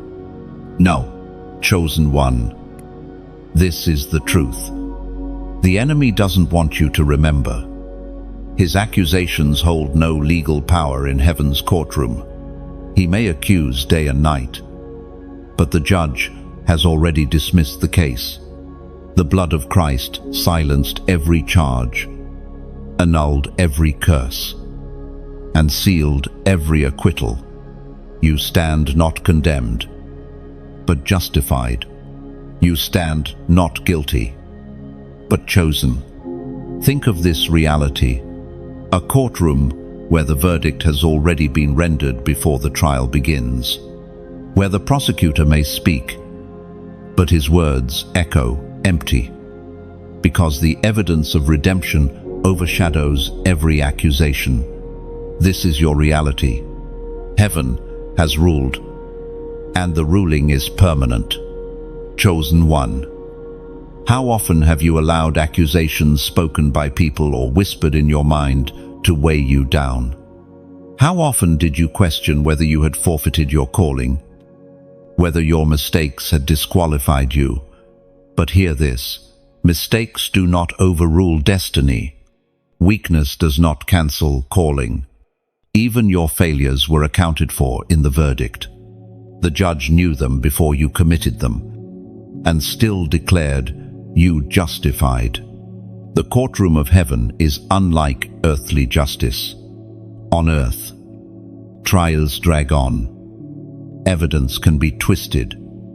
Verdicts can be corrupted.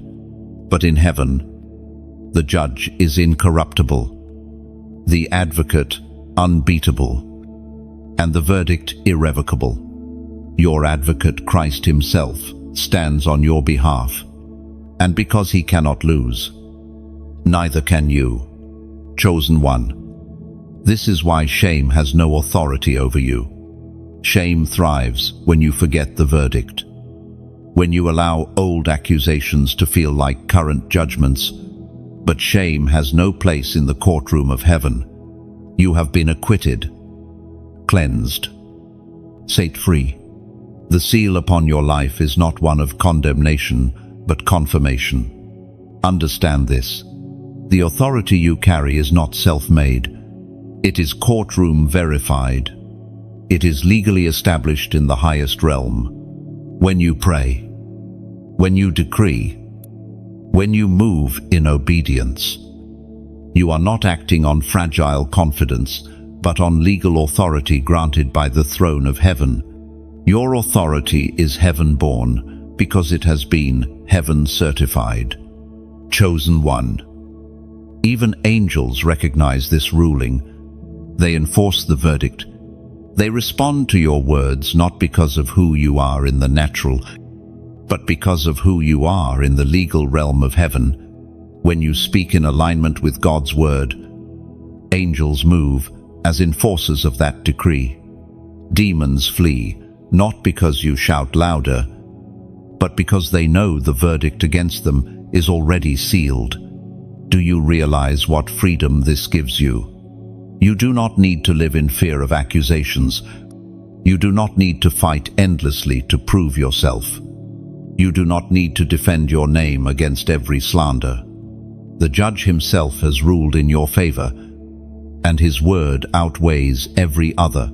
Silence the inner court of doubt, because the highest court has already spoken. Chosen one. Consider also how this ruling impacts your future. Because the case is settled, your steps are secure. You are not walking into uncertainty, you are walking into fulfillment.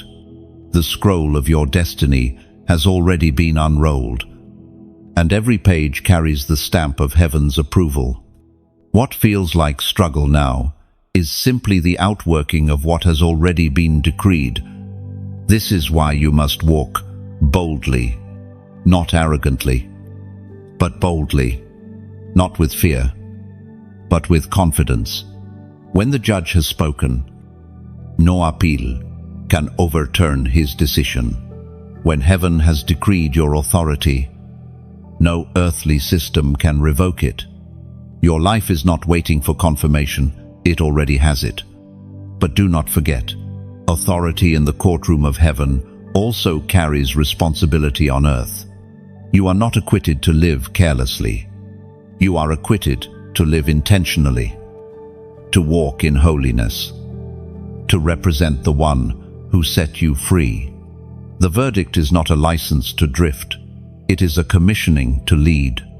Your freedom is fuel for your obedience. Chosen one. You may still hear accusations. They may come through people, through memories, through spiritual attack. But when they do, remember the verdict. Hold it like a shield. Speak it aloud. The case is dismissed. I am acquitted. I am chosen. Let the truth drown out the lies. For lies cannot stand against what is written in heaven's record. And so, beloved, lift your head. Walk as one vindicated, not as one condemned. The gavel has fallen. The judgment is final. The seal is eternal. Heaven has ruled. And the ruling is this: you are chosen. You are justified. You are crowned with authority that no power can strip away. Chosen one. Authority is not only spoken in words, but proven in obedience. Every time heaven gave you an instruction, whether small or great, you stood at a crossroads. Obedience has always been the door through which greater authority flows. Disobedience closes it. What you have carried until now was not given because you were perfect, but because you kept saying yes when it mattered. There were seasons when obedience cost you dearly. You walked away from relationships that felt comfortable. You released opportunities that looked promising but carried hidden snares. You surrendered plans you thought would define you, only to step into mysteries you didn't yet understand. Every act of obedience felt like sacrifice, but in heaven's eyes, it was investment. The prophet Elijah spoke as recorded in the first book of Kings, chapter 18, verse 21. How long will you waver between two opinions? If the Lord is God, follow him. But if Baal is God, follow him. O chosen one. Obedience is not halfway. It is not partial surrender. It is not hesitation dressed as faith. To carry heaven-born authority, you must walk in decisive alignment. Obedience is not about convenience, it is about covenant. When you choose to follow fully, heaven releases weight upon your words that cannot be fabricated by human effort. Think back to the nudges you felt, the quiet voice urging you to wait, the stirring that told you to move, the conviction that pressed you to let go. At the time, you may have doubted whether it was truly God, but when you obeyed, doors opened that no man could shut. And when you resisted, delays taught you that partial obedience brings partial fruit. The pattern was always clear. Obedience unlocks authority. Chosen one. The greatest threats to obedience are fear and delay. Fear whispers that obedience will cost too much. Delay convinces you there will always be more time, but both are lies designed to strip you of momentum. Heaven's instructions are always timely. When you move with them, you walk in rhythm with eternity. When you hesitate, you risk missing doors that open only for a moment. Your authority grows with every yes. Every time you lay down your will for His, your mantle grows heavier with glory. Every time you obey against your own logic, your steps echo louder in the unseen realm. This is why the enemy tries so hard to distract you, not because obedience is small, but because obedience is everything. And now, chosen one, heaven is asking for your response again. This is not about routine, it is about alignment. Right now, type into the comments, 2222. Why this number? Because 2 is the number of covenant and agreement. Writing 2222 is your prophetic act of saying, I choose alignment. I choose obedience. I agree with heaven's instructions over my life. This is not superstition, it is declaration. Every time you act in agreement with heaven, you silence the enemy's attempts to delay you. Chosen one. Obedience also requires trust. Many times, heaven will ask you to step where the ground is not visible, to speak when you feel unprepared, to act when you feel unequipped. But every time you trust, you discover He has already prepared the way. The very thing you fear reveals itself as the platform for your authority. Remember Abraham, who obeyed without knowing the full destination. Remember Noah, who built an ark before rain had ever touched the earth. Remember Mary, who surrendered to carry what she could not explain. None of them were perfect, but all of them were obedient. Their obedience became the vessel through which heaven poured authority. The same pattern is at work in you. Do not despise the small obediences. Sometimes it is in the simple yes, the prayer whispered when weary, the apology spoken when pride resisted, the kindness extended when bitterness tried to grow. That authority deepens. Heaven does not measure size as humans do. A small yes in the secret place may carry more weight than a public act in the spotlight. And do not believe the lie that delayed obedience is harmless. Every delay carries consequence. Some doors close forever, others reopen, but with greater cost. Heaven is merciful, but disobedience always leaves a mark. The good news is this: every time you repent and realign, grace rushes in. The seal upon your life has not been revoked, and the authority within you can always be rekindled. Chosen one. Obedience will sometimes make you look foolish to others. They will not understand why you walked away from certain paths, why you chose disciplines that seemed unnecessary, why you stayed when leaving looked easier. But what they see as foolishness is wisdom in heaven's eyes. Obedience often looks strange until the fruit appears. Then, even your critics will recognize the hand of God upon you. And here lies the mystery: the more you obey, the more your authority matures. Immature authority wields power recklessly. Mature authority wields power responsibly. Obedience refines you into someone heaven can trust with greater assignments. Without obedience, authority would corrupt. With obedience, authority becomes service. So, chosen one, do not fear the next instruction. Do not delay at the next crossroads. When heaven speaks, move. When the Spirit stirs, respond.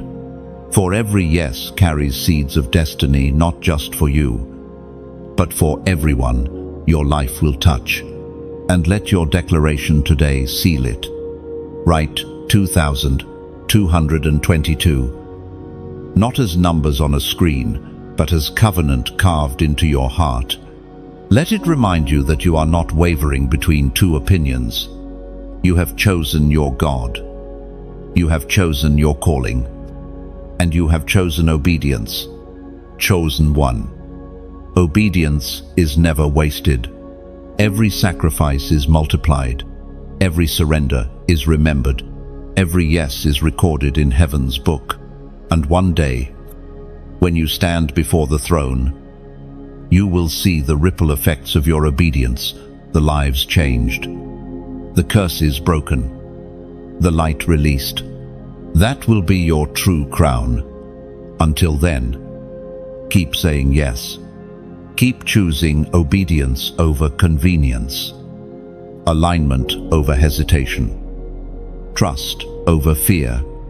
For your authority is not only heaven-born, it is heaven sustained through every act of surrender. Chosen one.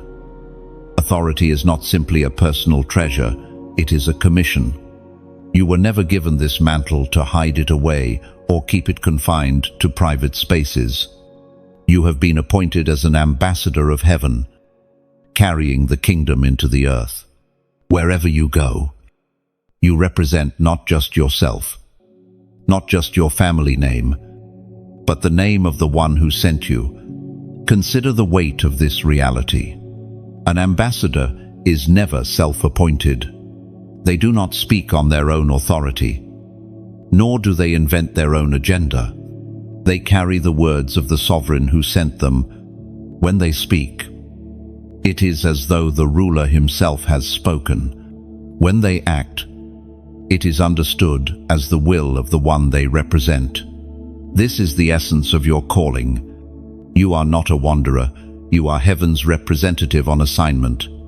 The apostle reminds us in his second letter to the Corinthians, chapter 5, verse 20. We are therefore Christ's ambassadors, as though God were making his appeal through us. We implore you on Christ's behalf, be reconciled to God. Chosen one. This means that when you carry authority, it is never about you, it is about him. Your words are not just opinions, they are invitations for others to encounter God. Your life is not just a personal journey, it is a living letter from heaven to the world. You embody a message greater than yourself, a declaration that reconciliation is possible, that light has triumphed, that heaven's hand is extended. This is why your steps cannot be small. Every place you walk is potential ground for kingdom influence. Your workplace becomes more than a job, it becomes territory. Your friendships become more than social ties, they become assignments. Even your hardships transform into platforms, testifying that heaven's ambassadors are never abandoned. even in difficulty. Chosen one. You may feel unworthy of such a role. Perhaps you have thought, "Who am I to represent heaven? My flaws are too many. My struggles too visible." But remember, ambassadors are chosen not because of perfection, but because of trust. Heaven trusts you to carry its message, not because you are flawless, but because you are sealed. The Spirit within you guarantees your capacity to walk this out. And do not forget, an ambassador is always backed by the full power of their kingdom. They may appear alone, but behind them stands the authority of the ruler who sent them. In the same way, when you speak truth in love, all of heaven stands behind your words. When you walk in obedience, the kingdom itself advances with you. You are never operating on your own. Chosen one. Ambassadors also carry responsibility. They cannot entangle themselves in the affairs of the land in which they live, because they belong to another nation. You, too, are in this world, but not of it. You may dwell on earth, but your citizenship is heaven. This means you cannot conform to every culture, trend, or system. Your values are not borrowed from the world. They are rooted in eternity. That is why you sometimes feel out of place. You were never meant to fully belong here. This distinction does not make you distant from people. It makes you vital to them. They may not know how to articulate it, but they sense it. Something about you carries a different atmosphere. Something about your words carries weight beyond the ordinary. People are drawn to you, not just for who you are, but for the kingdom you represent. Chosen one. This ambassadorship also explains why you face pressure. Darkness does not fight what poses no threat.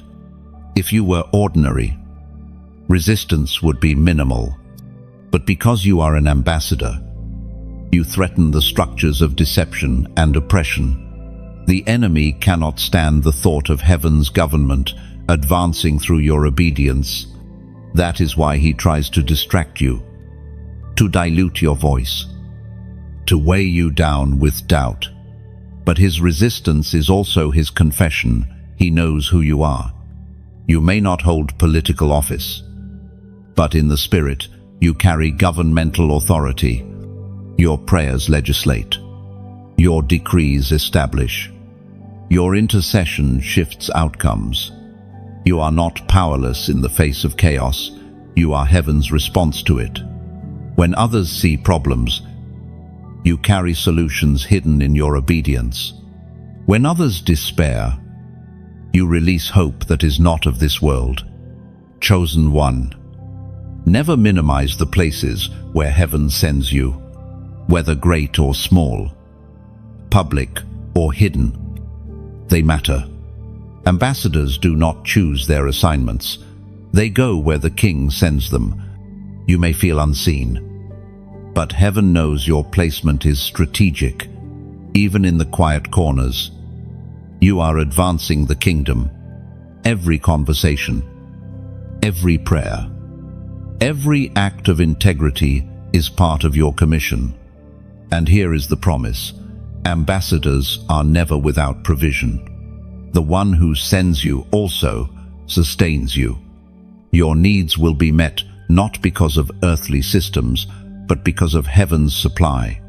The king never abandons his representatives to fend for themselves. You walk under provision, under protection, under covering. That is part of your inheritance as his chosen one. So lift your head, beloved. Stop questioning whether your life matters. Stop wondering if your steps are wasted. You are heaven's ambassador, and nothing about you is accidental. Your words matter. Your obedience matters. Your presence matters. You carry authority not to build your own name, but to lift his, and as you do, heaven confirms again and again, you are chosen, you are sealed, you are sent, chosen one. There is a scroll written in heaven that bears your name, long before you were born, before your first breath filled your lungs, before you knew joy or sorrow. This scroll was prepared. It is not an ordinary book. It is the record of your destiny. Every page contains assignments, promises, battles, and victories ordained for your life. You are not wandering without direction. You are walking out a story that heaven authored. At times, you may have felt lost, uncertain of your purpose. You may have wondered whether your life has meaning, whether your steps are random, but the scroll testifies otherwise. Nothing about you is accidental. Every detail, even the painful ones, has been woven into a divine tapestry. You carry a story heaven has already confirmed. It is written in the book of Psalms, chapter 42, verse 7. Then I said, "Here I am. I have come. It is written about me in the scroll." End of part. Chosen one. This verse reveals a profound mystery. Destinies are recorded. What you are walking into has already been written. Your scroll is not a blank page. It is a revelation waiting to unfold. Every battle you endured, every whisper you heard, every moment you survived was tied to the fulfillment of what is written. You may not have seen the whole picture yet, but heaven has never lost sight of it. Consider how often you felt like your story had stalled. The delays, the detours, the seasons of silence, they felt endless. Yet even then, the scroll remained active. Just because you couldn't read the words did not mean they weren't being written across your life. Sometimes heaven conceals chapters until you are strong enough to carry them. Other times, the scroll unfolds only when you take steps of obedience. Chosen one. Your authority is tied to this scroll. Every word written there is stamped with heaven's approval. That is why the enemy has tried so hard to distract you, to pull you off course, to make you forget who you are. He fears what will happen when you fully embrace your destiny. He knows that once you align with the scroll, your life will disrupt his kingdom in ways he cannot resist. Think of the times you felt an inner stirring, as though your spirit was remembering something your mind had not yet understood. That was the scroll calling you back into alignment. Your dreams, your visions, your sudden convictions, they were not random. They were glimpses of the words written over your life. Heaven was reminding you of the story already inscribed in eternity. And beloved, here is the assurance. No one can erase your scroll. People may try to discredit you, delay you, or discourage you, but they cannot rewrite what heaven has decreed. Your destiny is not in their hands. Every attempt to derail you has only pushed you closer to alignment. The ink on your scroll is indelible. Chosen one. I want you to pause here and realize something important. Messages like this are not entertainment. They are reminders meant to reawaken your memory of what heaven already wrote about you. That's why I invite you, like this message, share it with others who need to be reminded of their scroll. And subscribe so you never miss these divine confirmations. By doing so, you are not only receiving, but also helping others rediscover their purpose. Your scroll is more than personal, it is generational. Within it are assignments that will touch lives beyond your own. Your obedience unlocks blessings for others. Your endurance breaks chains not only for you, but for entire lineages. Your words carry weight because they echo the script written in heaven. The scroll is the reason your presence disrupts darkness, because you are walking in alignment with eternal decree. Chosen one. There will be times when you question whether the scroll still applies, especially when you fall short. But hear this: failure does not erase destiny. The scroll remains. Even when you stumble, the story is larger than your mistakes. Grace is written into every chapter, ensuring that redemption always has the final word. The more you lean into prayer, the clearer the scroll becomes. Prayer is not just talking to God, it is communion with the author of your story. In prayer, the hidden words begin to surface. In worship, the chapters unfold. In obedience, the ink becomes reality. Do not neglect these practices. They are how you stay in step with what has already been decreed. Chosen one. Your scroll is also guarded. Angels stand, watch over its fulfillment. They are assigned to ensure that what heaven wrote will not be stolen. That is why you survived situations that should have ended you. The scroll was not finished yet. That is why doors reopened after you thought they were shut forever. The scroll had more to say. Your survival itself is proof that the story is still unfolding. And as you step deeper into destiny, remember this: the scroll does not exist for your glory, but for God's. Your life is meant to reflect the author. Your victories are meant to point back to him. The crown at the end of your story will not be proof of your strength, but of his faithfulness. So, beloved, lift your eyes from the confusion of the present moment. Trust that your story is not in fragments, but in process. The scroll is complete, even if you cannot see every word yet.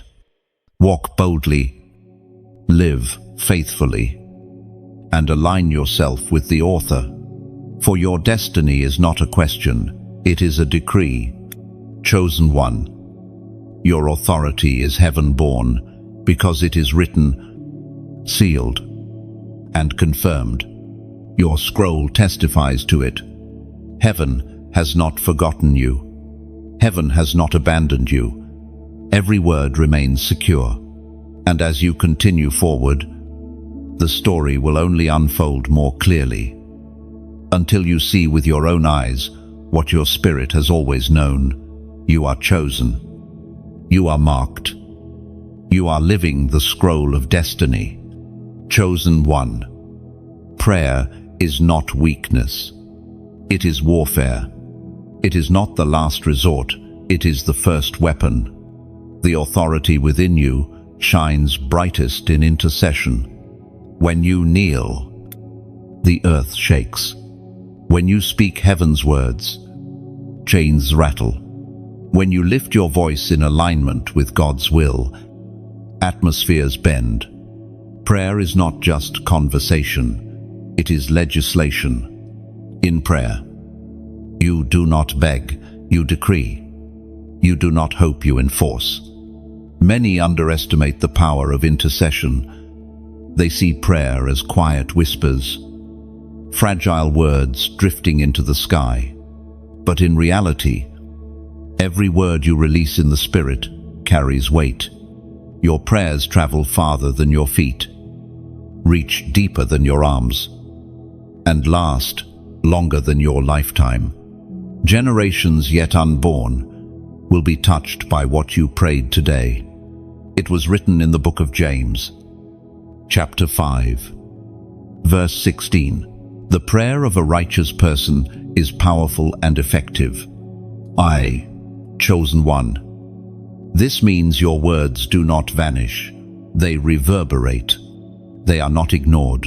They are enforced. When you intercede, heaven responds. Angels are dispatched. Darkness is pushed back. Situations begin to shift. Prayer is not passive. It is aggressive in the spirit. Your authority is revealed most clearly when you pray with conviction. Think back to times you prayed in desperation, when you thought your words were weak, yet later you saw doors open, hearts soften, storms calm. You may not have connected the two, but those outcomes were the fruit of your intercession. Prayer plants seeds in the unseen, and in due time, harvest breaks through in the visible. Nothing prayed in faith is wasted. This is why the enemy tries so hard to keep you from praying. Distraction, weariness. I doubt they are his weapons to silence you. He knows that if you grasp the authority in your intercession, his schemes will collapse. He would rather you believe your words are powerless than risk you realizing the truth.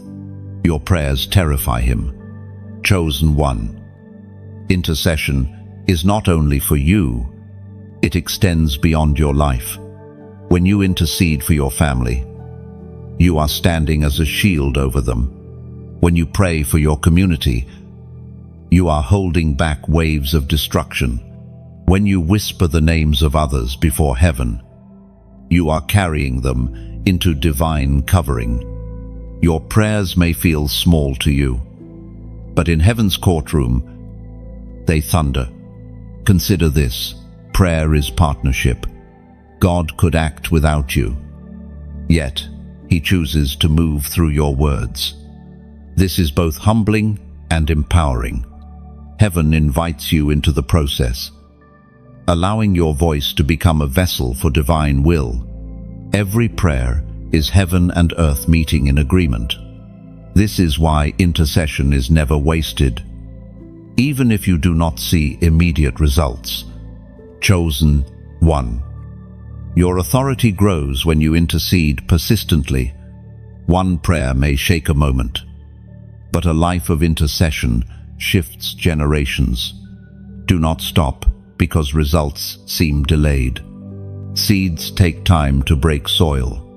Waves take time to ripple. Heaven always answers.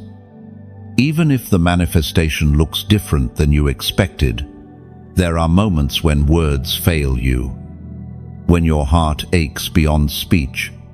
Even then, your intercession does not cease. The Spirit Himself groans through you, translating your pain into perfect prayer. In those moments, you are not weak, you are yielding to the deepest level of authority. For authority is not about eloquence, but about surrender. Chosen one, I want you to act in faith right now. Write this short but powerful declaration in the comments. I will pray. Oh, why this phrase? Because it is a vow, a decisión, a line drawn in the sand. By typing those words, you silence excuses, you reject distraction, and you declare to heaven and earth, my authority will not be wasted in silence. I will use it. I will pray. These 3 words are not empty, they are alignment. Do not underestimate them. Every time you make such a declaration, you are not just typing, you are planting, and the fruit of this seed will show up in persistence. Tomorrow, when distraction tries to silence you, you will remember, I said I will pray. When discouragement comes, your vow will remind you that intercession is not optional, it is identity. Prayer also trains your authority. The more you pray, the sharper your discernment becomes. You begin to hear whispers that others miss. You sense movements in the spirit before they manifest. You step into situations with foresight, because your time in heaven's presence prepared you. Prayer is how authority matures into wisdom. And here lies the mystery.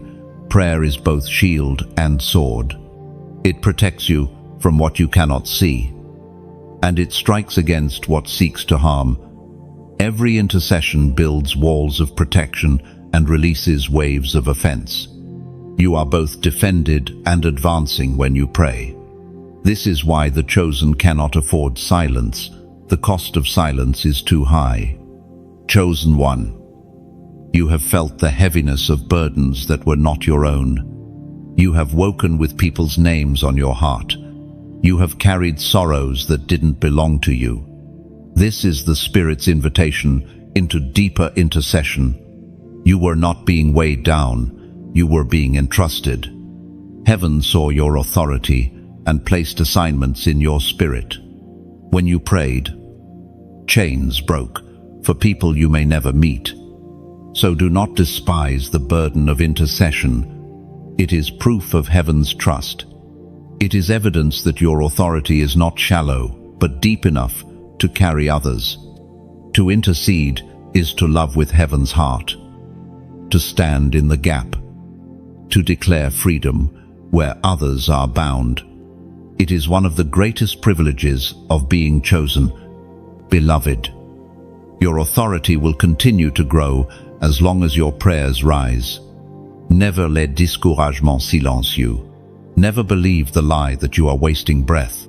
Your prayers are arrows, striking targets you cannot yet see. They travel into futures you may never enter. They touch generations you may never meet. And in eternity, you will see the full weight of what your intercession accomplished. So, lift your voice. Chosen one, pray boldly. Pray persistently. Pray faithfully. Let your intercession shake the unseen, disrupt darkness, and release light. For your authority is never clearer than when you kneel, and your greatest victories will always begin in prayer. Chosen one, authority is not only for warfare and decrees, it is also for restoration. You carry a mantle that rebuilds what has been broken, revives what has been lost, and restores what has been stolen.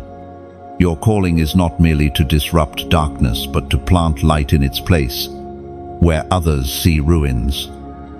Heaven calls you to see foundations, where others see ashes. You are meant to declare beauty, where others see finality. You are meant to release beginnings. Throughout your journey, you have known brokenness. You have walked through seasons where your own heart felt shattered, where dreams collapsed, where hope seemed thin. And yet, even in those painful chapters, heaven was shaping you into a restorer. You can rebuild because you know what it is to be broken. You can speak life because you have walked through death. You can release hope because you have tasted despair and found that it did not win. It was spoken in the book of Isaiah, chapter 61, verse 4. They will rebuild the ancient ruins and restore the places long devastated. They will renew the ruined cities that have been devastated for generations. End of A. Chosen one. This is your assignment. Restoration is written into your authority. When you speak, broken families begin to find healing. When you act in obedience, generational devastation begins to reverse. When you carry light into hidden corners, entire atmospheres shift. The oil upon your life is not only for confrontation, but also for rebuilding. Consider how restoration operates. It is not always immediate or visible. Sometimes it begins in whispers, a single prayer, a single act of kindness, a single seed of forgiveness. Restoration often looks small at first, but it multiplies. A crack in the wall becomes a doorway. A spark in the ashes becomes a fire. What feels like tiny beginnings carries the weight of eternal transformation. Chosen one. This is why your words matter so much. The authority of restoration flows not through empty encouragements, but through declarations rooted in truth. When you speak hope into hopelessness, You are not offering optimism, you are releasing heaven's decree. When you proclaim healing into broken hearts, you are not offering sentiment, you are carrying the balm of heaven. Every word you release has creative power, rebuilding ruins in ways unseen. Your life itself is evidence of restoration. Think back to the moments when everything seemed destroyed, when you thought the story had ended, yet here you are restored, renewed, preserved. Your very survival is testimony that ruins can live again. That testimony is part of your authority. You are not speaking theory. You are releasing what you have lived. Chosen one. Restoration is also costly. It demands patience where others grow weary. It requires faith where evidence is scarce. Restorers often work in obscurity, laboring on foundations before the walls ever rise. Many will not notice your obedience in these hidden places, but heaven sees every unseen act of faith, every silent prayer, every hidden seed is part of the rebuilding process. Nothing is wasted, and sometimes restoration is generational. You may not see the full fruit in your lifetime, but your obedience plants seeds for those who will come after you. The walls you begin to rebuild will become the shelter of future generations. The prayers you release today will water the harvest your descendants will reap. Restoration stretches beyond your years, weaving your obedience into eternity. Chosen one. The authority to restore also means that you must discern what cannot be rebuilt. Some things are meant to remain in ruins so that new foundations can be laid. Restoration does not always mean returning to what was. It often means birthing what has never been. You must lean into the Spirit to discern the difference. Some relationships, some systems, some seasons are not to be revived, but replaced. Wisdom teaches you when to rebuild and when to begin anew. Even now, look at the world around you. So much is fractured, families divided, communities in turmoil, hope evaporating.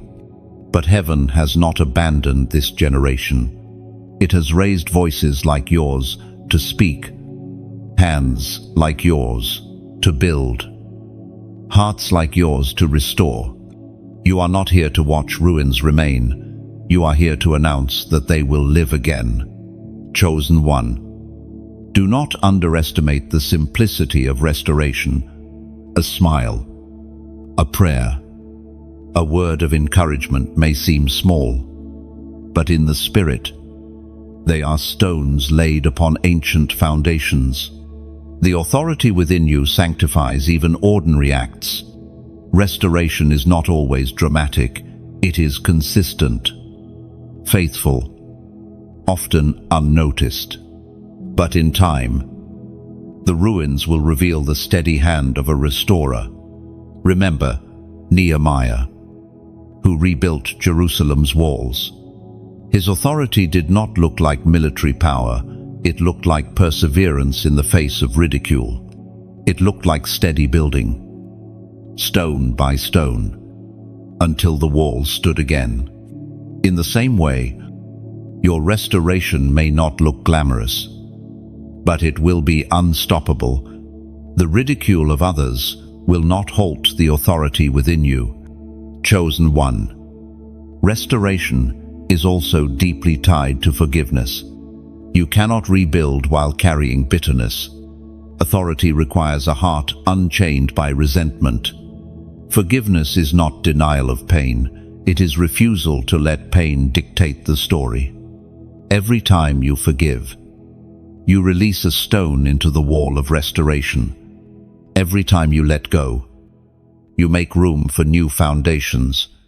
And never forget, the Spirit Himself is the Master Restorer. You are not building alone. The anointing on your life flows from His presence, empowering you to do what human strength cannot. Where you see rubble, he sees a city. Where you see ashes, he sees beauty. Where you see endings, he writes beginnings. You are simply his vessel, carrying his authority into broken places. So lift your eyes. Chosen one, do not despise the ruins. Do not fear the devastation. For your mantle is not only to fight, but to rebuild. Not only to disrupt, but to restore. You are a carrier of new beginnings. The authority upon you is the hammer that rebuilds, the voice that restores, the presence that renews. And the story is not yet complete. What looks desolate now will one day stand as testimony. What feels broken beyond repair will shine as evidence of redemption. What seems lost will be found. For you, chosen one, are not only a warrior, you are a restorer. Chosen one. There is a realm of authority you carry that is often unseen by others, the authority of discernment. This is not simply intuition or instinct. It is the Spirit's gift to recognize truth from deception, light from darkness, the genuine from the counterfeit. Discernment is the eyes of your spirit, enabling you to see what is hidden, to know what is disguised, and to act with wisdom when others remain blind. From your earliest days, you sensed things that others dismissed. You felt uneasy in places where nothing looked wrong. You recognized intentions behind words. Even when smiles tried to mask them, you knew when opportunities were bait, when friendships carried hidden agendas, when atmospheres shifted under unseen influence. At times, you doubted yourself, thinking, "Am I imagining this?" Yet again and again, time proved your spirit correct. That was not paranoia, it was discernment. The Apostle Paul wrote in the first letter to the Corinthians, chapter 12, verse 10, concerning the gifts of the Spirit. To another distinguishing between spirits, to another speaking in different kinds of tongues, and to still another the interpretation of tongues. Chosen one. Discernment is not only a gift, it is a weapon. The enemy thrives in deception. His greatest victories come not through power, but through lies. When you discern, you pierce through his disguises. You strip away the mask, revealing him for what he is. That is why he fears your discernment. He would rather you ignore it, doubt it, or silence it. But when you sharpen it, his schemes collapse before they take root. Discernment is also protection. How many times were you spared from destruction because you listened to that inner stirring? How many relationships never trapped you because you recognized the danger? How many wrong paths did you avoid because something in your spirit whispered, "Not here, not now"? That was heaven's authority guarding you through discernment. Chosen one. Discernment also means you see what others miss. This can feel isolating. When you warn people about hidden dangers, they may not always believe you. They may even mock you for being cautious. But do not despise this gift. Noah looked foolish, building an ark before the rain came. But discernment preserved him. You, too, may seem strange, but discernment will prove right in time. The challenge of discernment is the temptation to doubt it, because it operates quietly, not always with dramatic signs. You may second-guess yourself, but the more you yield to the Spirit, the clearer it becomes. Discernment matures with intimacy. The closer you walk with God, the sharper your spiritual vision grows. You learn to distinguish between the whispers of fear and the voice of truth, between emotional reactions and divine warnings. Chosen one. Discernment is not for suspicion or paranoia, it is for love and protection. Its goal is not to isolate you from people, but to equip you to walk wisely among them. Sometimes it will call you to step away, other times it will call you to step in with clarity. True discernment never flows from bitterness but from the Spirit's wisdom. This authority also operates in atmospheres. You walk into a room and immediately sense the heaviness, the tension, the spirit behind the environment.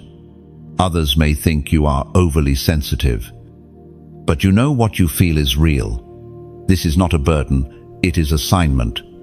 You were not meant to merely sense darkness, but to shift it.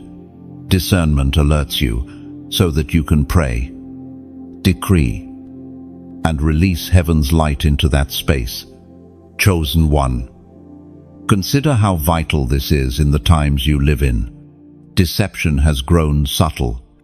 Lies cloak themselves in half-truths, and darkness disguises itself as light. Many are swept away because they cannot see beyond appearances. But you are not like the rest. Heaven has equipped you with the ability to see beneath the surface, to recognize what aligns with truth and what is counterfeit. This is why your voice matters. You are a guardian against deception, but discernment must be stewarded. If neglected, it dulls. If clouded by bitterness, it misguides. If mixed with pride, it wounds rather than heals. That is why you must continually cleanse your heart before God, ensuring that what you perceive flows from His Spirit and not your wounds. A pure heart sharpens discernment. A clouded heart distorts it. Chosen one. Discernment also equips you to lead. Authority without discernment is dangerous, but authority with discernment is unstoppable. You can guide others away from destruction, protect them from snares, and reveal truth where deception ruled. Many will lean on your clarity when their own vision fails. Your gift is not only for yourself, it is for those entrusted to you. And yet, discernment is also humbling. It reminds you that human wisdom is insufficient, that appearances deceive, that you must lean on the Spirit continually. It keeps you dependent on God, not your own insight. This humility guards you from error and preserves the purity of your authority. Chosen one. Embrace this gift. Do not bury it out of fear of misunderstanding. Do not silence it to avoid discomfort. Do not ignore it because it feels inconvenient. Heaven gave you discernment because you were chosen to carry responsibility, and the more you exercise it, the more it will grow. Your authority is not just in speaking or warring, it is in seeing. You are a watchman, standing on the wall, perceiving what others cannot, alerting them to dangers, guiding them to safety. The enemy may prowl, but you will not be surprised. Darkness may plot, but you will see it before it strikes. And because you see, you can stop what others would have suffered. Chosen one. Let your discernment be your shield and your sword. Let it preserve your path, protect your heart, and guide your steps. You are not blind in a dark world. You are a seer, carrying light. Heaven confirmed this authority within you, and no deception can stand against it. Chosen one. Destiny always brings you to crossroads. At each turning point, you are faced with the same question. Will you trust what heaven has spoken? Or will you bow to the voices of fear, doubt, and distraction? These moments are not accidents, they are divine tests, designed to reveal your allegiance and unlock your next level of authority. You have felt this before. The weight of decision pressed against your chest. The enemy whispered, "Take the easy path. Compromise a little. Delay obedience. No one will know." Yet the spirit within you urged, "Stand firm. Choose life. Choose obedience." At every crossroads, you are invited to prove your authority, not with words, but with choices. The voice of God thundered in the book of Deuteronomy, chapter 30, verse 19. "This day I call the heavens and the earth as witnesses against you, that I have set before you life and death, blessings and curses. Now choose life, so that you and your children may live." Chosen one. This is the reality. Your choices carry weight, not only for you, but for generations. Every time you choose obedience, you plant blessings that will outlive you. Every time you choose compromise, you risk cycles of pain being extended. This is why heaven takes your crossroads so seriously. It is not just about your journey, it is about the legacy you leave. At times, choosing life has cost you dearly. It has meant walking away from people who could not walk with you. It has meant turning down opportunities that glittered but were poisoned. It has meant waiting in silence when everything in you screamed to rush forward. And yet, every costly choice has been heaven's way of enlarging your authority. The oil always flows through sacrifice. Chosen one. Understand this. The enemy fears your choices more than your words. He knows that one decision can shift generations. That is why he tries to cloud your vision at the crossroads, to make wrong paths look appealing, to make obedience look impossible. But you are not blind. You are not abandoned. Heaven has already equipped you with discernment to choose life. This is why today, beloved, I call you into a prophetic act of agreement. In the comments, type this number, 5,555. Why this number? Because 5 represents grace. And when it is multiplied 5,555, it is the fullness of grace. The empowerment you need to make the hard choices at the crossroads. By writing it, you declare, "I will not choose from fear. I will not compromise for convenience. I will choose life." Because heaven's grace empowers me. It is not superstition, it is alignment. You are sealing your decision with a sign of heaven's favor. Chosen one. The grace of God is not a license to wander, it is the strength to obey. It covers your weakness, but it also empowers your courage. You will face crossroads again and again, but every time you do, grace will meet you there. It will whisper, "You can choose life. You can walk in blessing. You can step into destiny." End quote. Think of Abraham standing at his crossroads. Leave his homeland or stay in comfort. Think of Moses at the burning bush. Say yes to deliverance or remain hidden in the desert. Think of Esther before the king. Speak and risk death or stay silent and watch destruction. Each chose obedience, and their choices became history. So it will be with you. Chosen one. Do not despise the weight of your decisions. They matter.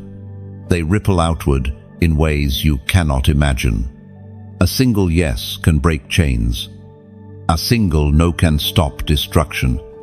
A single act of obedience can realign entire bloodlines. You are not small at the crossroads. You are mighty. And remember, Heaven does not leave you to choose alone. The Spirit guides you, convicts you, strengthens you. Even when you waver, His voice calls you back. Even when you stumble, grace lifts you again. The seal upon your life is unshakable, and every choice you make in surrender strengthens your authority. Chosen one. Perhaps right now you are standing at such a crossroads. The weight feels unbearable. The options look confusing. The cost seems high. Yet deep within, you already know the path heaven is urging you to take. This word comes as confirmation. Choose life. Do not trade destiny for convenience. Do not trade crowns for crumbs. Do not trade eternity for moments. Choose life, and watch heaven honor your obedience. When you do, authority will flow like never before. Your voice will carry new weight. Your prayers will carry new fire. Your presence will carry new oil. Because every time you choose life, heaven entrusts you with more. Obedience always on large authority. Chosen one. The crossroads are holy places. They are altars where your choices become sacrifices, and where sacrifices become crowns. Do not fear them. Do not resent them.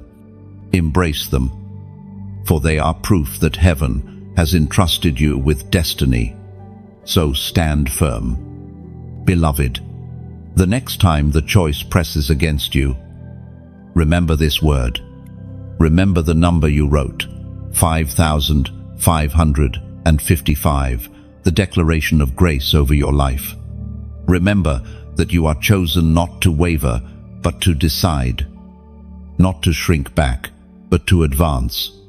And as you choose life again and again, your authority will shine brighter. Your legacy will grow stronger, and your destiny will unfold more gloriously. Chosen one. The crown that rests upon your destiny is not ornamental. It is functional. It is not a mere symbol of honor. It is a tool of rulership, a sign of spiritual governance. Crowns in the kingdom are not for display, but for authority. They represent responsibility, dominion, and alignment with heaven's will. You were not chosen for decoration. You were chosen for reign. Yet, before every crown comes crushing, grapes must be pressed before they become wine. Olives must be crushed before they release oil. In the same way, you endured seasons of breaking, not because you were abandoned, but because heaven was preparing you for rulership. Every tear, every battle, every disappointment was pressing the oil that would qualify you to wear the crown. It is written in the book of James, chapter 1, verse 12, "Blessed is the one who perseveres under trial, because, having stood the test, that person will receive the crown of life that the Lord has promised to those who love him." No, chosen one. Notice the condition: perseverance. Crowns are not handed to the faint-hearted. They are given to those who endure. And you have endured. The trials did not destroy you, they proved you. The fires did not consume you, they refined you. The valleys did not bury you, they became the path to your throne. Think of the weight of this truth. You are not waiting for validation from men. Heaven itself promises a crown. It is not fragile, not corruptible, not subject to being stripped away. No slander can steal it. No betrayal can cancel it. No failure can erase it. The crown of life is secured by the one who chose you, and no power can override his decree. Chosen one. Crowns also reveal identity. You are not a wanderer, you are royalty. You are not a servant of darkness, you are a son, a daughter, of the king. Authority flows not from striving, but from inheritance. This is why the enemy has fought so fiercely to make you doubt your worth. If he can make you believe you are ordinary, he can make you lay down the crown that is rightfully yours. But heaven has confirmed it again and again. You are chosen to rule, not to bow to lies. Crowns are also visible to the unseen realm. Demons recognize the authority of the crowned. Angels honor the assignment of the crowned. Even creation itself responds to the rulership of the crowned. When you step into your identity, your very presence shifts atmospheres, because heaven recognizes you as one who carries divine authority. But chosen one. With crowns come responsibility. To wear it rightly, you must rule not with pride, but with humility. Not with selfishness, but with service.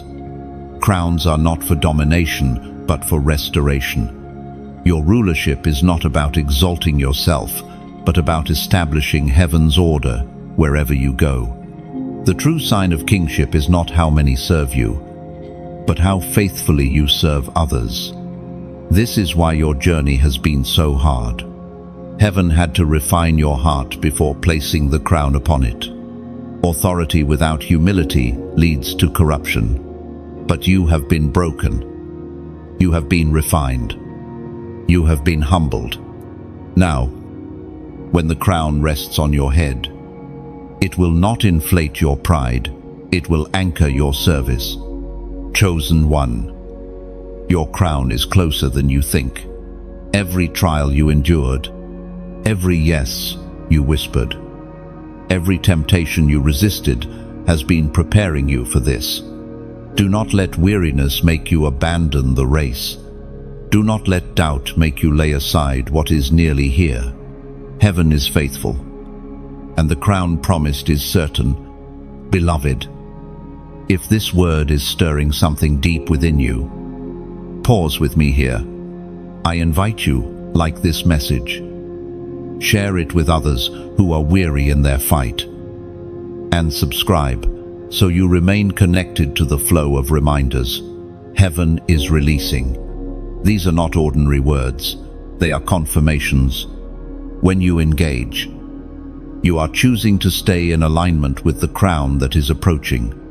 Chosen one. Remember also that crowns are not singular.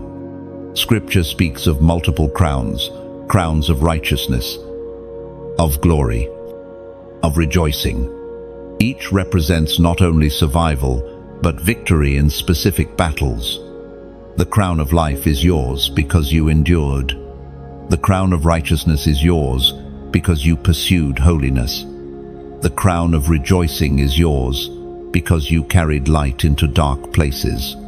Your journey is not producing one crown but many. And yet, the greatest truth about crowns is this: one day, you will lay them at his feet. Authority is not for self-glorification but for worship. The crowns you receive are not merely rewards, they are gifts you will return to the one who made them possible. Your rulership is temporary, but his reign is eternal. And in that moment, every trial will make sense. Every tear will be justified. Every sacrifice will be redeemed. Until then, walk as one crowned. Even if the world cannot see it yet, carry yourself with dignity, with confidence, with humility. Do not live as a beggar when heaven has already called you royalty. Do not shrink as though you are ordinary when heaven has placed a crown upon your head. Live in alignment with the truth. You are chosen. You are royal. You are crowned with authority. Chosen one. Let your endurance continue. The finishing line is closer than it appears. The crown is certain, and heaven has already confirmed it. Lift your head, strengthen your steps, and walk forward with courage. For soon, what you carried in faith will rest tangibly upon your life, a crown not of men, but of heaven. Chosen one, there is a roar within you that has not yet been fully released. For too long, life has tried to convince you to whisper, to remain quiet, to go unnoticed. But heaven did not create you to live in silence. Heaven placed a roar in your spirit because you were chosen to disrupt the works of darkness and declare freedom into the earth. The enemy has always feared your voice. From the moment you were born, he has tried to silence you through rejection, through wounds, through seasons of shame and intimidation. He knew that if your voice ever aligned with heaven's word, his strongholds would shatter. This is why battles have often surrounded your ability to speak, to pray, to declare. Yet despite every attempt to silence you, the roar remains. Scripture says in the book of Proverbs, chapter 28, verse 1, "The righteous are as bold as a lion." Now, chosen one, this boldness is not arrogance, it is authority. Lions do not ask permission to roar. They roar because it is their nature. You, too, carry this nature. Boldness was written into your DNA the moment heaven sealed you. Your roar carries weight, not because of volume, but because of backing. When you speak in alignment with heaven, your words echo with the authority of the throne. Think of the moments when you finally chose to speak. Even trembling, even unsure, and atmospheres shifted. The tension broke, lies crumbled, hope awakened. That was not coincidence, that was the roar. The spirit within you confirmed what your flesh hesitated to believe, that your words matter, that your declarations carry power, that silence is not your destiny. Chosen one, the roar within you is more than noise. It is strategy. It disorients darkness. It awakens faith. It summons angelic reinforcement. It announces heaven's order. This is why the enemy dreads your courage. He knows that once you step fully into boldness, his grip will weaken over every space you occupy. And so, beloved, I invite you to act in agreement with heaven right now. Write in the comments, "I will roar." No. Why this phrase? Because it is short, decisive, unshakable. By writing it, you declare that fear will no longer silence you, that shame will no longer chain you, that hesitation will no longer mute you. These 3 words are a vow, a reminder that your voice will be used for heaven's glory. They are not mere text, they are a prophetic echo, reverberating beyond the screen into the unseen realm. Chosen one, let this be the season where your roar grows louder. Do not shrink back when darkness pushes against you. Do not retreat when fear whispers lies. Remember, lions do not roar in response to fear, they roar to establish territory. Your declarations are not reactions, they are proclamations. You are not waiting for permission, you are enforcing heaven's dominion. But boldness is not recklessness. Authority requires wisdom. Lions know when to roar and when to wait. In the same way, your roar must flow from discernment. There will be moments when heaven calls you to speak boldly, and others when heaven calls you to remain silent and let presence speak louder than words. Both are powerful when spirit-led. Chosen one, you may wonder if your roar can truly make a difference. Look back at your life. How many times has one word of encouragement you spoke changed the course of someone's day or even their destiny? How many times did your prayer bring breakthrough you did not even know was needed? Your roar is not about shaking nations in one moment. It is about shifting lives. one atmosphere at a time. Do not underestimate the ripple effect of your voice. A roar released in faith does not fade. It travels. It echoes in hearts, in families, in generations. Long after you speak, the sound continues to resonate, working silently, powerfully, eternally. Chosen one. Let me remind you of this truth. Silence is the enemy's weapon, but boldness is heaven's answer. Every time you choose to speak truth, you snatch ground from darkness. Every time you declare light, you expose lies. Every time you release your roar, you align earth with heaven. This is why boldness is not optional, it is essential. And when fear rises, remember this: boldness does not mean the absence of trembling. Boldness means obedience in the presence of trembling. Courage is not feeling nothing, it is choosing to move anyway. Every time you roar through fear, your authority deepens. Every time you declare through doubt, your voice strengthens. Every time you refuse silence, your crown shines brighter. Chosen one, lift your head.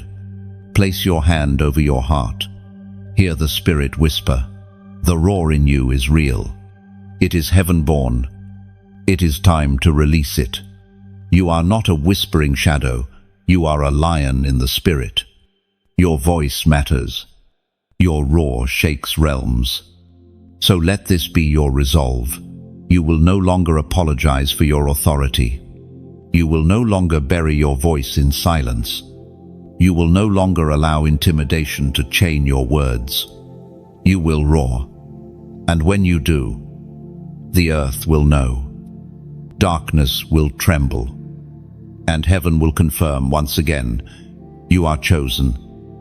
You are sealed. You are unstoppable. Chosen one. Every battle you have faced has been more than survival. It has been training. Authority is never handed out cheaply. It is forged in the fire of warfare. This is why your life has felt like one long preparation, as though you were constantly moving from one battlefield to the next. What felt like chaos was actually strategy. Heaven was sharpening you, stretching you, teaching you to wield weapons that many never learn to carry. At times, you may have wondered, why me? Why is the fight always so intense? Why do I seem to face more warfare than others? The answer is in your mantle. Those entrusted with greater authority endure greater battles. Ordinary lives attract ordinary struggles, but chosen lives attract chosen opposition. You have been in combat not because you are weak, but because you are dangerous to darkness. It was written in the book of Ephesians, chapter 6, verse 12, "For our struggle is not against flesh and blood, but against the rulers, against the authorities, against the powers of this dark world, and against the spiritual forces of evil in the heavenly realms." Chosen one. This is why your battles often made no sense in the natural. The conflict was never only about people, circumstances, or situations. It was about the unseen. Demonic powers recognized your authority before you even fully understood it. They knew what would happen if you matured, if you endured, if you refused to quit. That is why the warfare was relentless. And yet, every time you stood your ground, your authority deepened. Warfare is not meant to destroy you, it is meant to promote you. Each victory, even the small ones, has added to the weight of your mantle. Each resistance you overcame has sharpened your discernment. Each storm you survived has expanded your capacity. Authority is proven in the fire, and you have walked through many flames. Chosen one. Notice how your weapons have matured. Once, you may have responded to attacks with panic or despair. Now, you sense the enemy's schemes more quickly. Now, you pray with precision instead of confusion. Now, you wage war with confidence instead of fear. These are signs of growth. You are no longer a child in the spirit. You are a warrior forged by battle. But warfare has also taught you dependence. It stripped away the illusion that you could fight in your own strength. Again and again, you were brought to the end of yourself, only to find that God's strength was enough. You learned that victory was never about louder shouting or stronger willpower. It was about alignment with the Spirit. True authority flows not from human effort, but from divine partnership. Chosen one. There is another truth you must embrace. Warfare is generational. You are not only fighting for yourself, you are standing in battles that will free those who come after you. Many of the struggles you faced were not born with you. They traveled through your bloodline. But heaven positioned you as the breaker, the one who would confront what others ignored, the one who would end what tried to continue. Your warfare is generational, and so is your victory. Do not despise the scars you carry. They are not signs of defeat, but of survival. They prove that the battles were real. But they also prove that the battles were won. Every scar is a testimony. Every wound that healed is a reminder that darkness could not overcome you. Wear your scars as medals of honor. They testify to the authority you now carry. Chosen one. Warfare has also taught you strategy. You learned that not every battle is fought the same way. Some require silence, others require declaration. Some require waiting, others require immediate action. You have grown in wisdom, learning when to stand still and when to advance. This is the mark of a seasoned warrior. Authority is not only about power, it is about discernment. And here is the promise: warfare does not last forever. Every battle has an expiration date. Every storm eventually stills. Every season of resistance eventually breaks. Your warfare has been long, but it has not been endless. There is a reward for endurance, a crown for perseverance, a rest for the weary. Heaven does not waste battles. Every strike against you has already been turned into strength within you. Chosen one. You are not defined by the battles you fought, but by the victories you carried out of them. You are not a victim of warfare, you are a graduate of it. You have walked through fire and emerged refined. You have endured storms and come out stronger. You have faced giants and discovered they were stepping stones into destiny. So now, walk with confidence. You are not a novice, you are seasoned. You are not fragile, you are fortified. You are not merely surviving, you are reigning. The warfare was proof of your authority, and the victories are confirmation of your destiny. Chosen one, lift your eyes. The battles may have been long, but they were never wasted. Heaven has used them to shape you into a vessel of unshakable authority. The enemy regrets ever striking at you, because every attempt to destroy you only made you stronger. You are not who you were when the battles began. You are sharper, wiser, bolder, and more dangerous to darkness than ever before. And this is only the beginning. The battles you fought prepared you for greater assignments, for crowns yet unseen, for territories yet to be taken. What once tried to break you has only built you, and heaven confirms again, you are chosen, you are sealed, and your authority is unstoppable. Chosen one.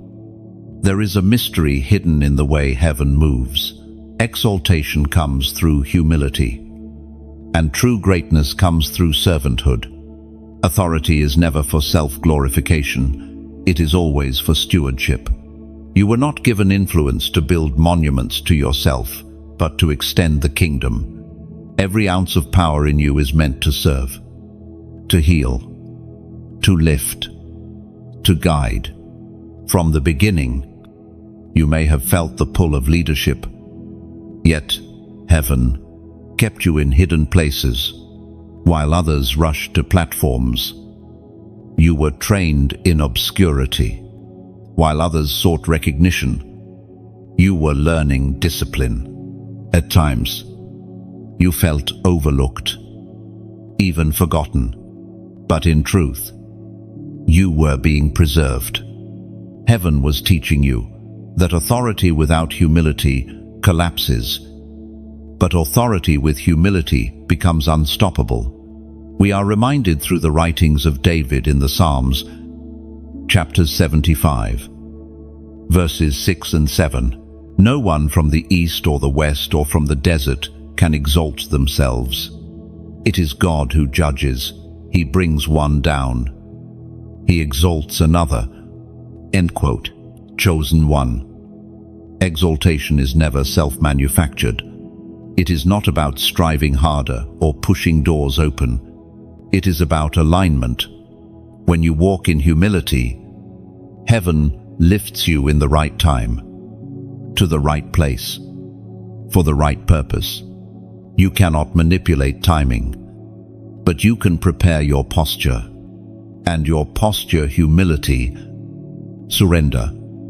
Obedience determines the elevation that will come. Think of Joseph.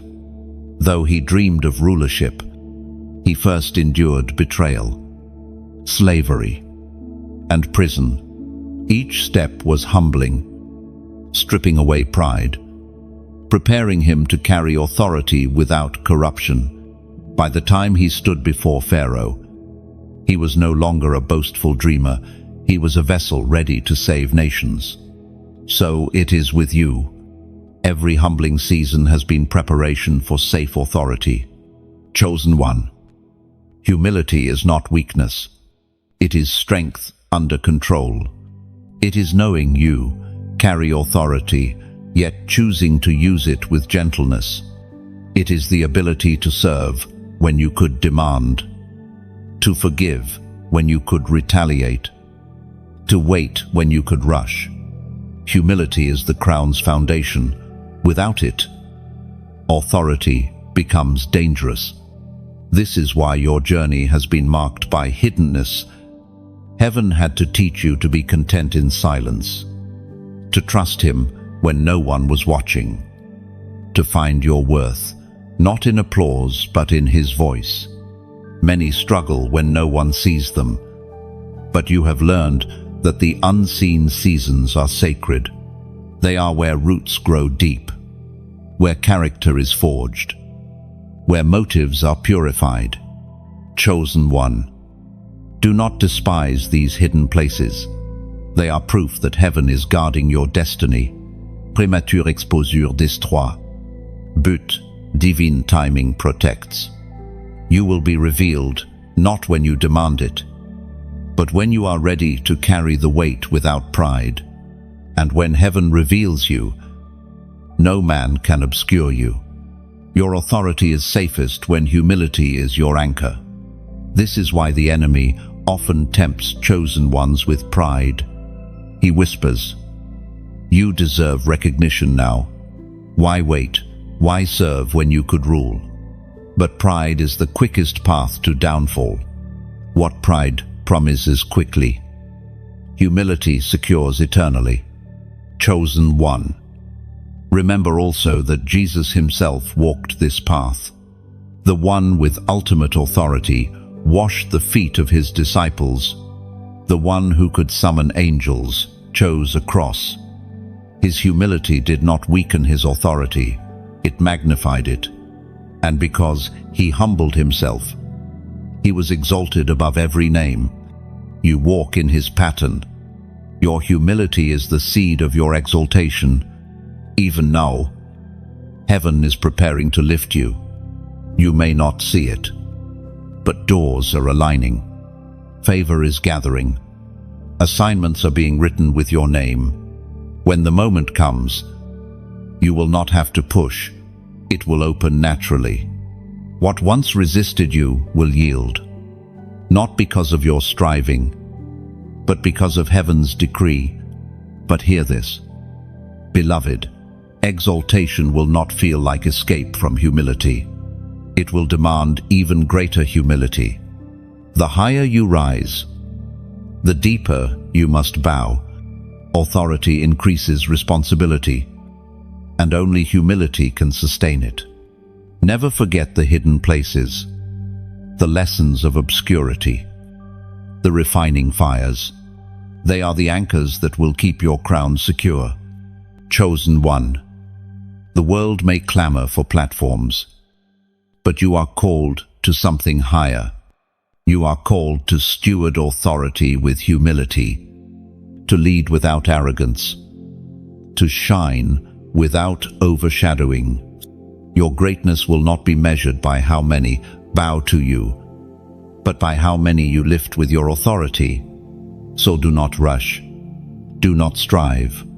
Do not fear being overlooked. The same God who lifted David from shepherds' fields, Joseph from prison cells, and Esther from obscurity is the God who holds your timing. When the moment comes, your authority will not be questioned, because heaven will confirm it.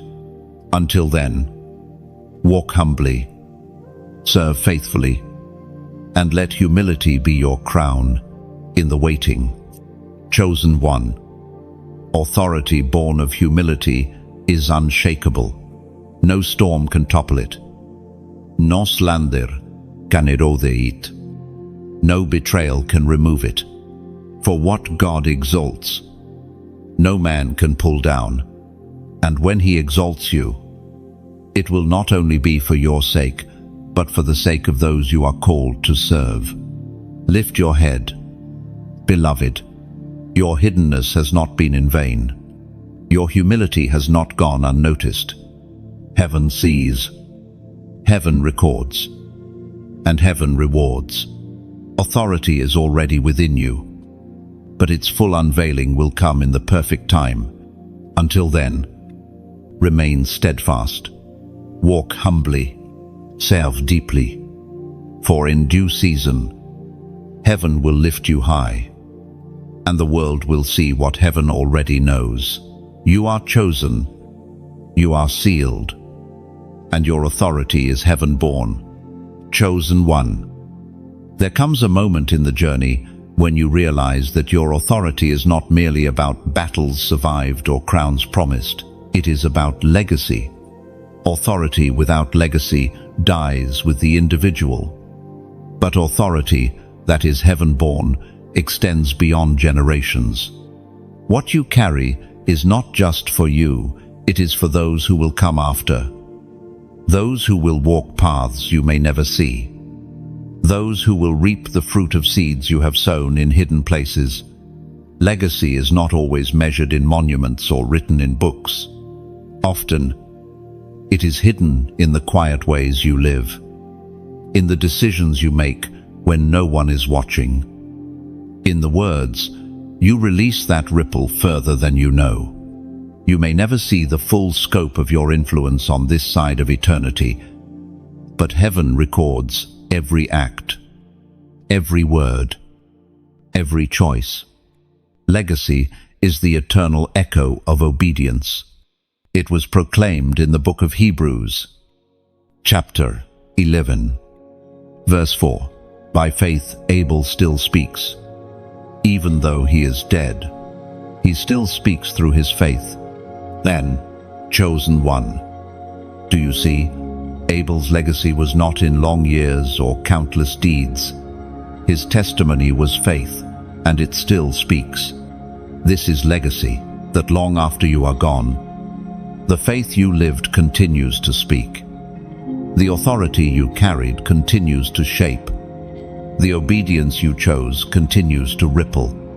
You are writing history not only with your hands but with your heart. You may not feel like legacy is forming. Much of your journey has been marked by pain, misunderstanding, even obscurity. Yet these are the very ingredients of legacy. Greatness is rarely visible in the moment. It becomes clear only when generations look back and recognize the seeds that were sown. You are sowing even when you do not see harvest. You are leaving imprints even when you feel unseen. Chosen one. Legacy is birthed in the way you endure. When you survive what others thought would end you, you leave behind a testimony that strengthens those who come after. When you forgive, when bitterness seems easier, you set a precedent for healing. When you choose holiness in a world of compromise, you create a path for purity. Your life is not only for today, it is a map for tomorrow. Think of the figures who walked before you. Many of them did not see the fullness of their impact while alive. Abraham died, still waiting for promises he did not yet see. But his obedience created a lineage as countless as the stars. Moses never entered the promised land, yet his faith opened the way for an entire nation. Their legacies were not in personal achievements, but in obedience that outlived them. So it will be with you. Chosen one. You have felt the weight of generational battles. You know what it means to wrestle with cycles that repeated in your family, patterns of pain that seemed unbreakable, but heaven positioned you as the breaker, the one to end what tried to continue, the one to write a new story for those after you. Your authority carries the power not only to survive, but to shift bloodlines. Your children, your descendants, your spiritual heirs will walk freer because you stood firm. Legacy is not just about what you leave behind, it is about what you set in motion. Some seeds sprout quickly, but others take decades, even centuries, to bear fruit. The prayers you prayed may be answered in generations you will never meet. The sacrifices you made may water harvests that your descendants will gather. This is why legacy is holy. It transcends the limits of one lifetime. Chosen one. Authority without legacy becomes shallow, but authority tied to legacy becomes eternal. You are not only called to win personal battles, you are called to establish foundations. The authority upon you is meant to build altars that others will worship at, to create wells that others will drink from, to open paths that others will walk in. What you do today is already shaping the future. This is why the enemy fought you so fiercely. He wanted to cut off legacy, to silence your line, to break the continuity of faith. But he failed. You are still standing, still speaking, still carrying the mantle.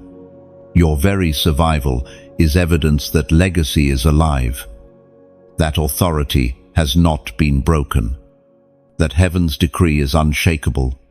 Chosen one. Sometimes legacy is loud, nations changed, communities transformed. Other times, legacy is quiet, one life healed, one soul saved, one heart awakened. Do not despise the small scale.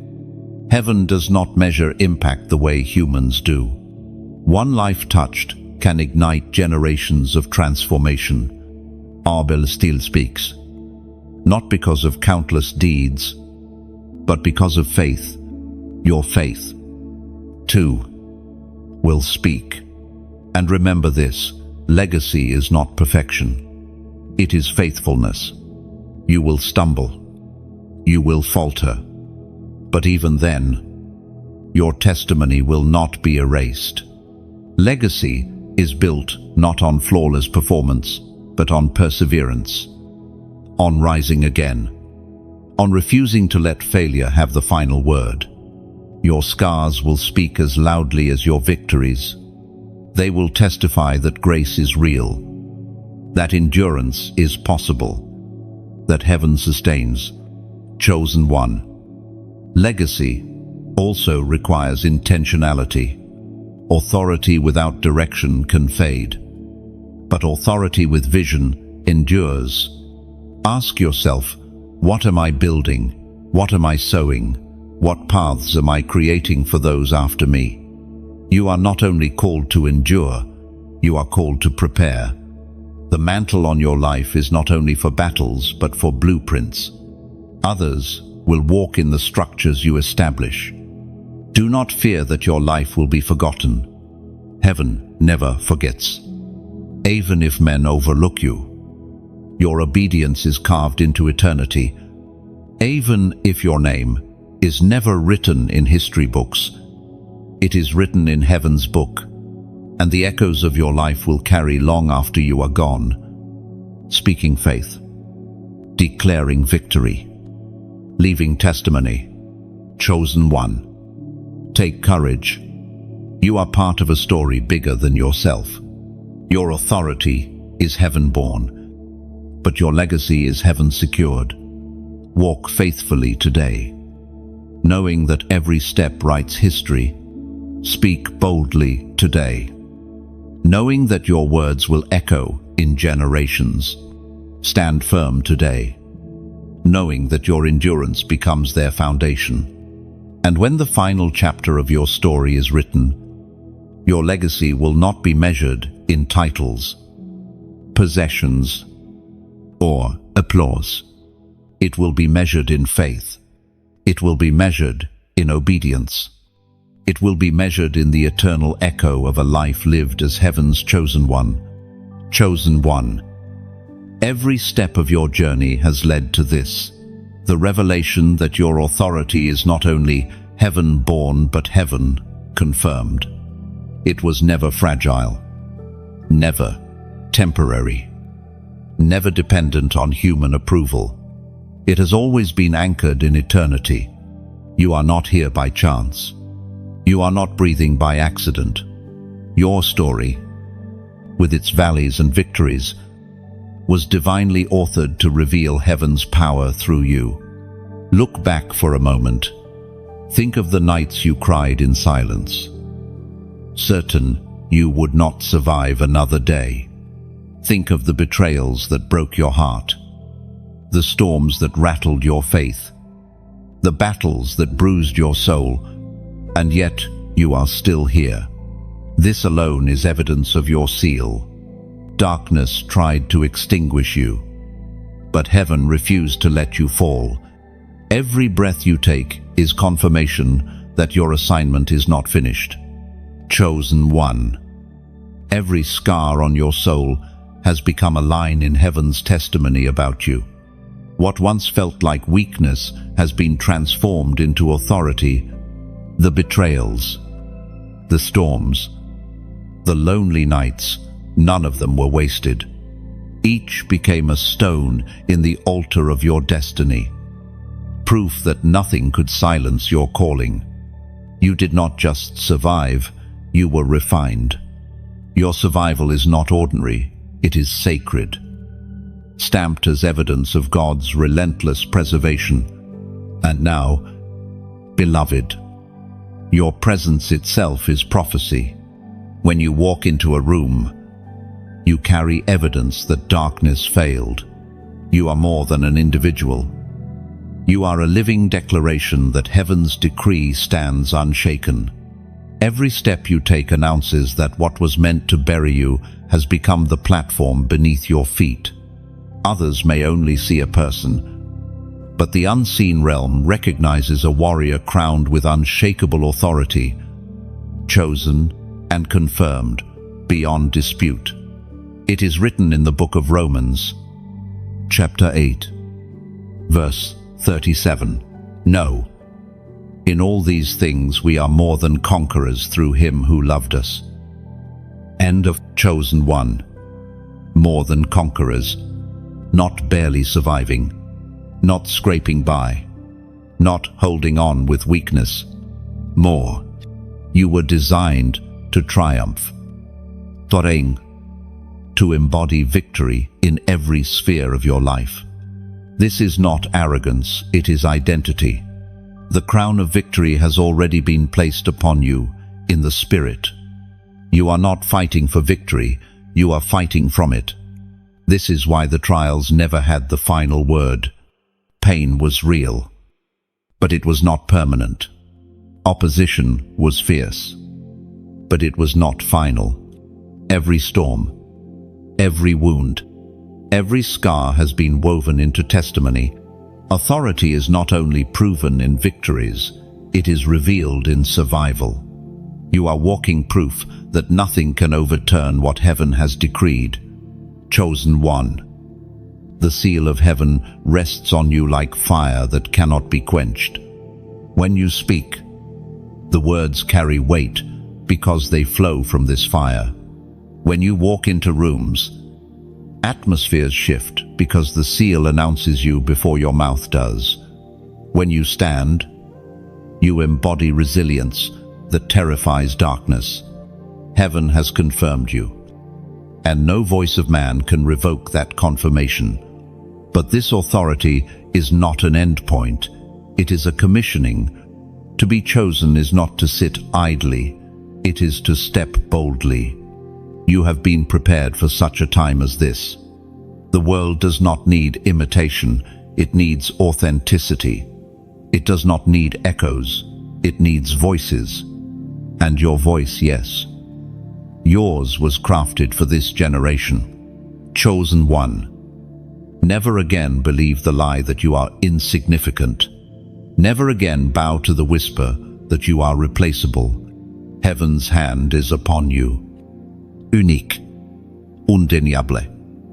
Irreplaceable. Your light carries a frequency no one else can release. Your journey carries a testimony no one else can tell. Your destiny carries an assignment no one else can fulfill. You are chosen, and your authority is confirmed. Think of all the times you felt too weak to continue, yet strength came. All the times you wanted to quit, yet fire burned again in your spirit. All the times you thought the story had ended, yet new chapters opened. This is the evidence of being sealed. You were never meant to fade. You were never meant to fail. You were always meant to rise. Chosen one. Authority is not loudness, it is rootedness. It is the quiet confidence that comes from knowing who sent you. It is the calm assurance that no matter what storms arise, your anchor holds. It is the steady gaze that looks darkness in the face and does not flinch. This is who you are, not timid, not fragile, not forgotten, but unshakable. And so, as you step forward from this moment, carry this truth like fire in your bones. Heaven has already spoken. The gavel has already fallen. The decree has already been signed. You are chosen. You are sealed. And your authority is eternal. Nothing in earth or hell can strip it away. Beloved, your story is not over. In fact, it is only just beginning. Greater doors await. Greater assignments are unfolding. Greater crowns are being prepared. Every sacrifice, every tear, every hidden yes has built to this moment. Do not shrink back now. Do not silence your roar. Do not lay aside your mantle. Rise fully. Step boldly. Live unapologetically. For you are not ordinary, you are heaven's chosen one. Confirmed and crowned with glory. Chosen one. This is your legacy, not defeat, not compromise, not silence, but authority that cannot be shaken. You are a torchbearer in your generation, a breaker of chains, a voice of truth, a vessel of fire. Walk forward with your head lifted high, your heart steady, your spirit our flame. Heaven has confirmed you. That is enough. That has always been enough. That will always be enough. Chosen one. Before we close, let me speak directly to your spirit one last time. Your journey here was not accidental. Every word you read was heaven's reminder that you are sealed, crowned, and unstoppable. You have walked through valleys that others could not endure, and you rose with authority that cannot be stolen. This message found you because heaven wanted to confirm again, you are chosen, and nothing will undo that seal. But, beloved, this word is not meant to remain only with you. When you share it, you extend light into the lives of others who are waiting for confirmation of their own callings. There are countless souls right now on the edge of giving up, desperate for hope, searching for clarity. Your act of sharing might be the very bridge between their despair and their breakthrough. That is why I urge you, like this word, share it boldly, and let others encounter the same fire that has stirred in you today. And in the comments, write a declaration. Write something simple but powerful, such as, I receive my crown. These words are not just text on a screen, they are alignment. They are your spirit's way of saying yes again to heaven's decree. They are your prophetic act of agreement, marking this moment as the day you reaffirmed your calling, your crown, your destiny. Every comment is a testimony that you are awake, alert, and standing in your authority. Finally, subscribe and remain connected. This journey does not end here. There are deeper revelations ahead, fresh confirmations waiting, and ongoing encouragements that will keep your spirit aflame. By staying connected, you ensure that you will never walk alone on this path of destiny. Together, the chosen ones rise, stronger and louder, a family of voices declaring the authority of heaven on earth. Suppose, beloved, take this moment seriously. Like this word, share it, comment your declaration, and subscribe. These are not mere actions, they are prophetic steps of alignment. Let the world know and let heaven record, you are chosen, you are sealed, and you are ready to walk fully in your heaven-born, heaven-confirmed authority.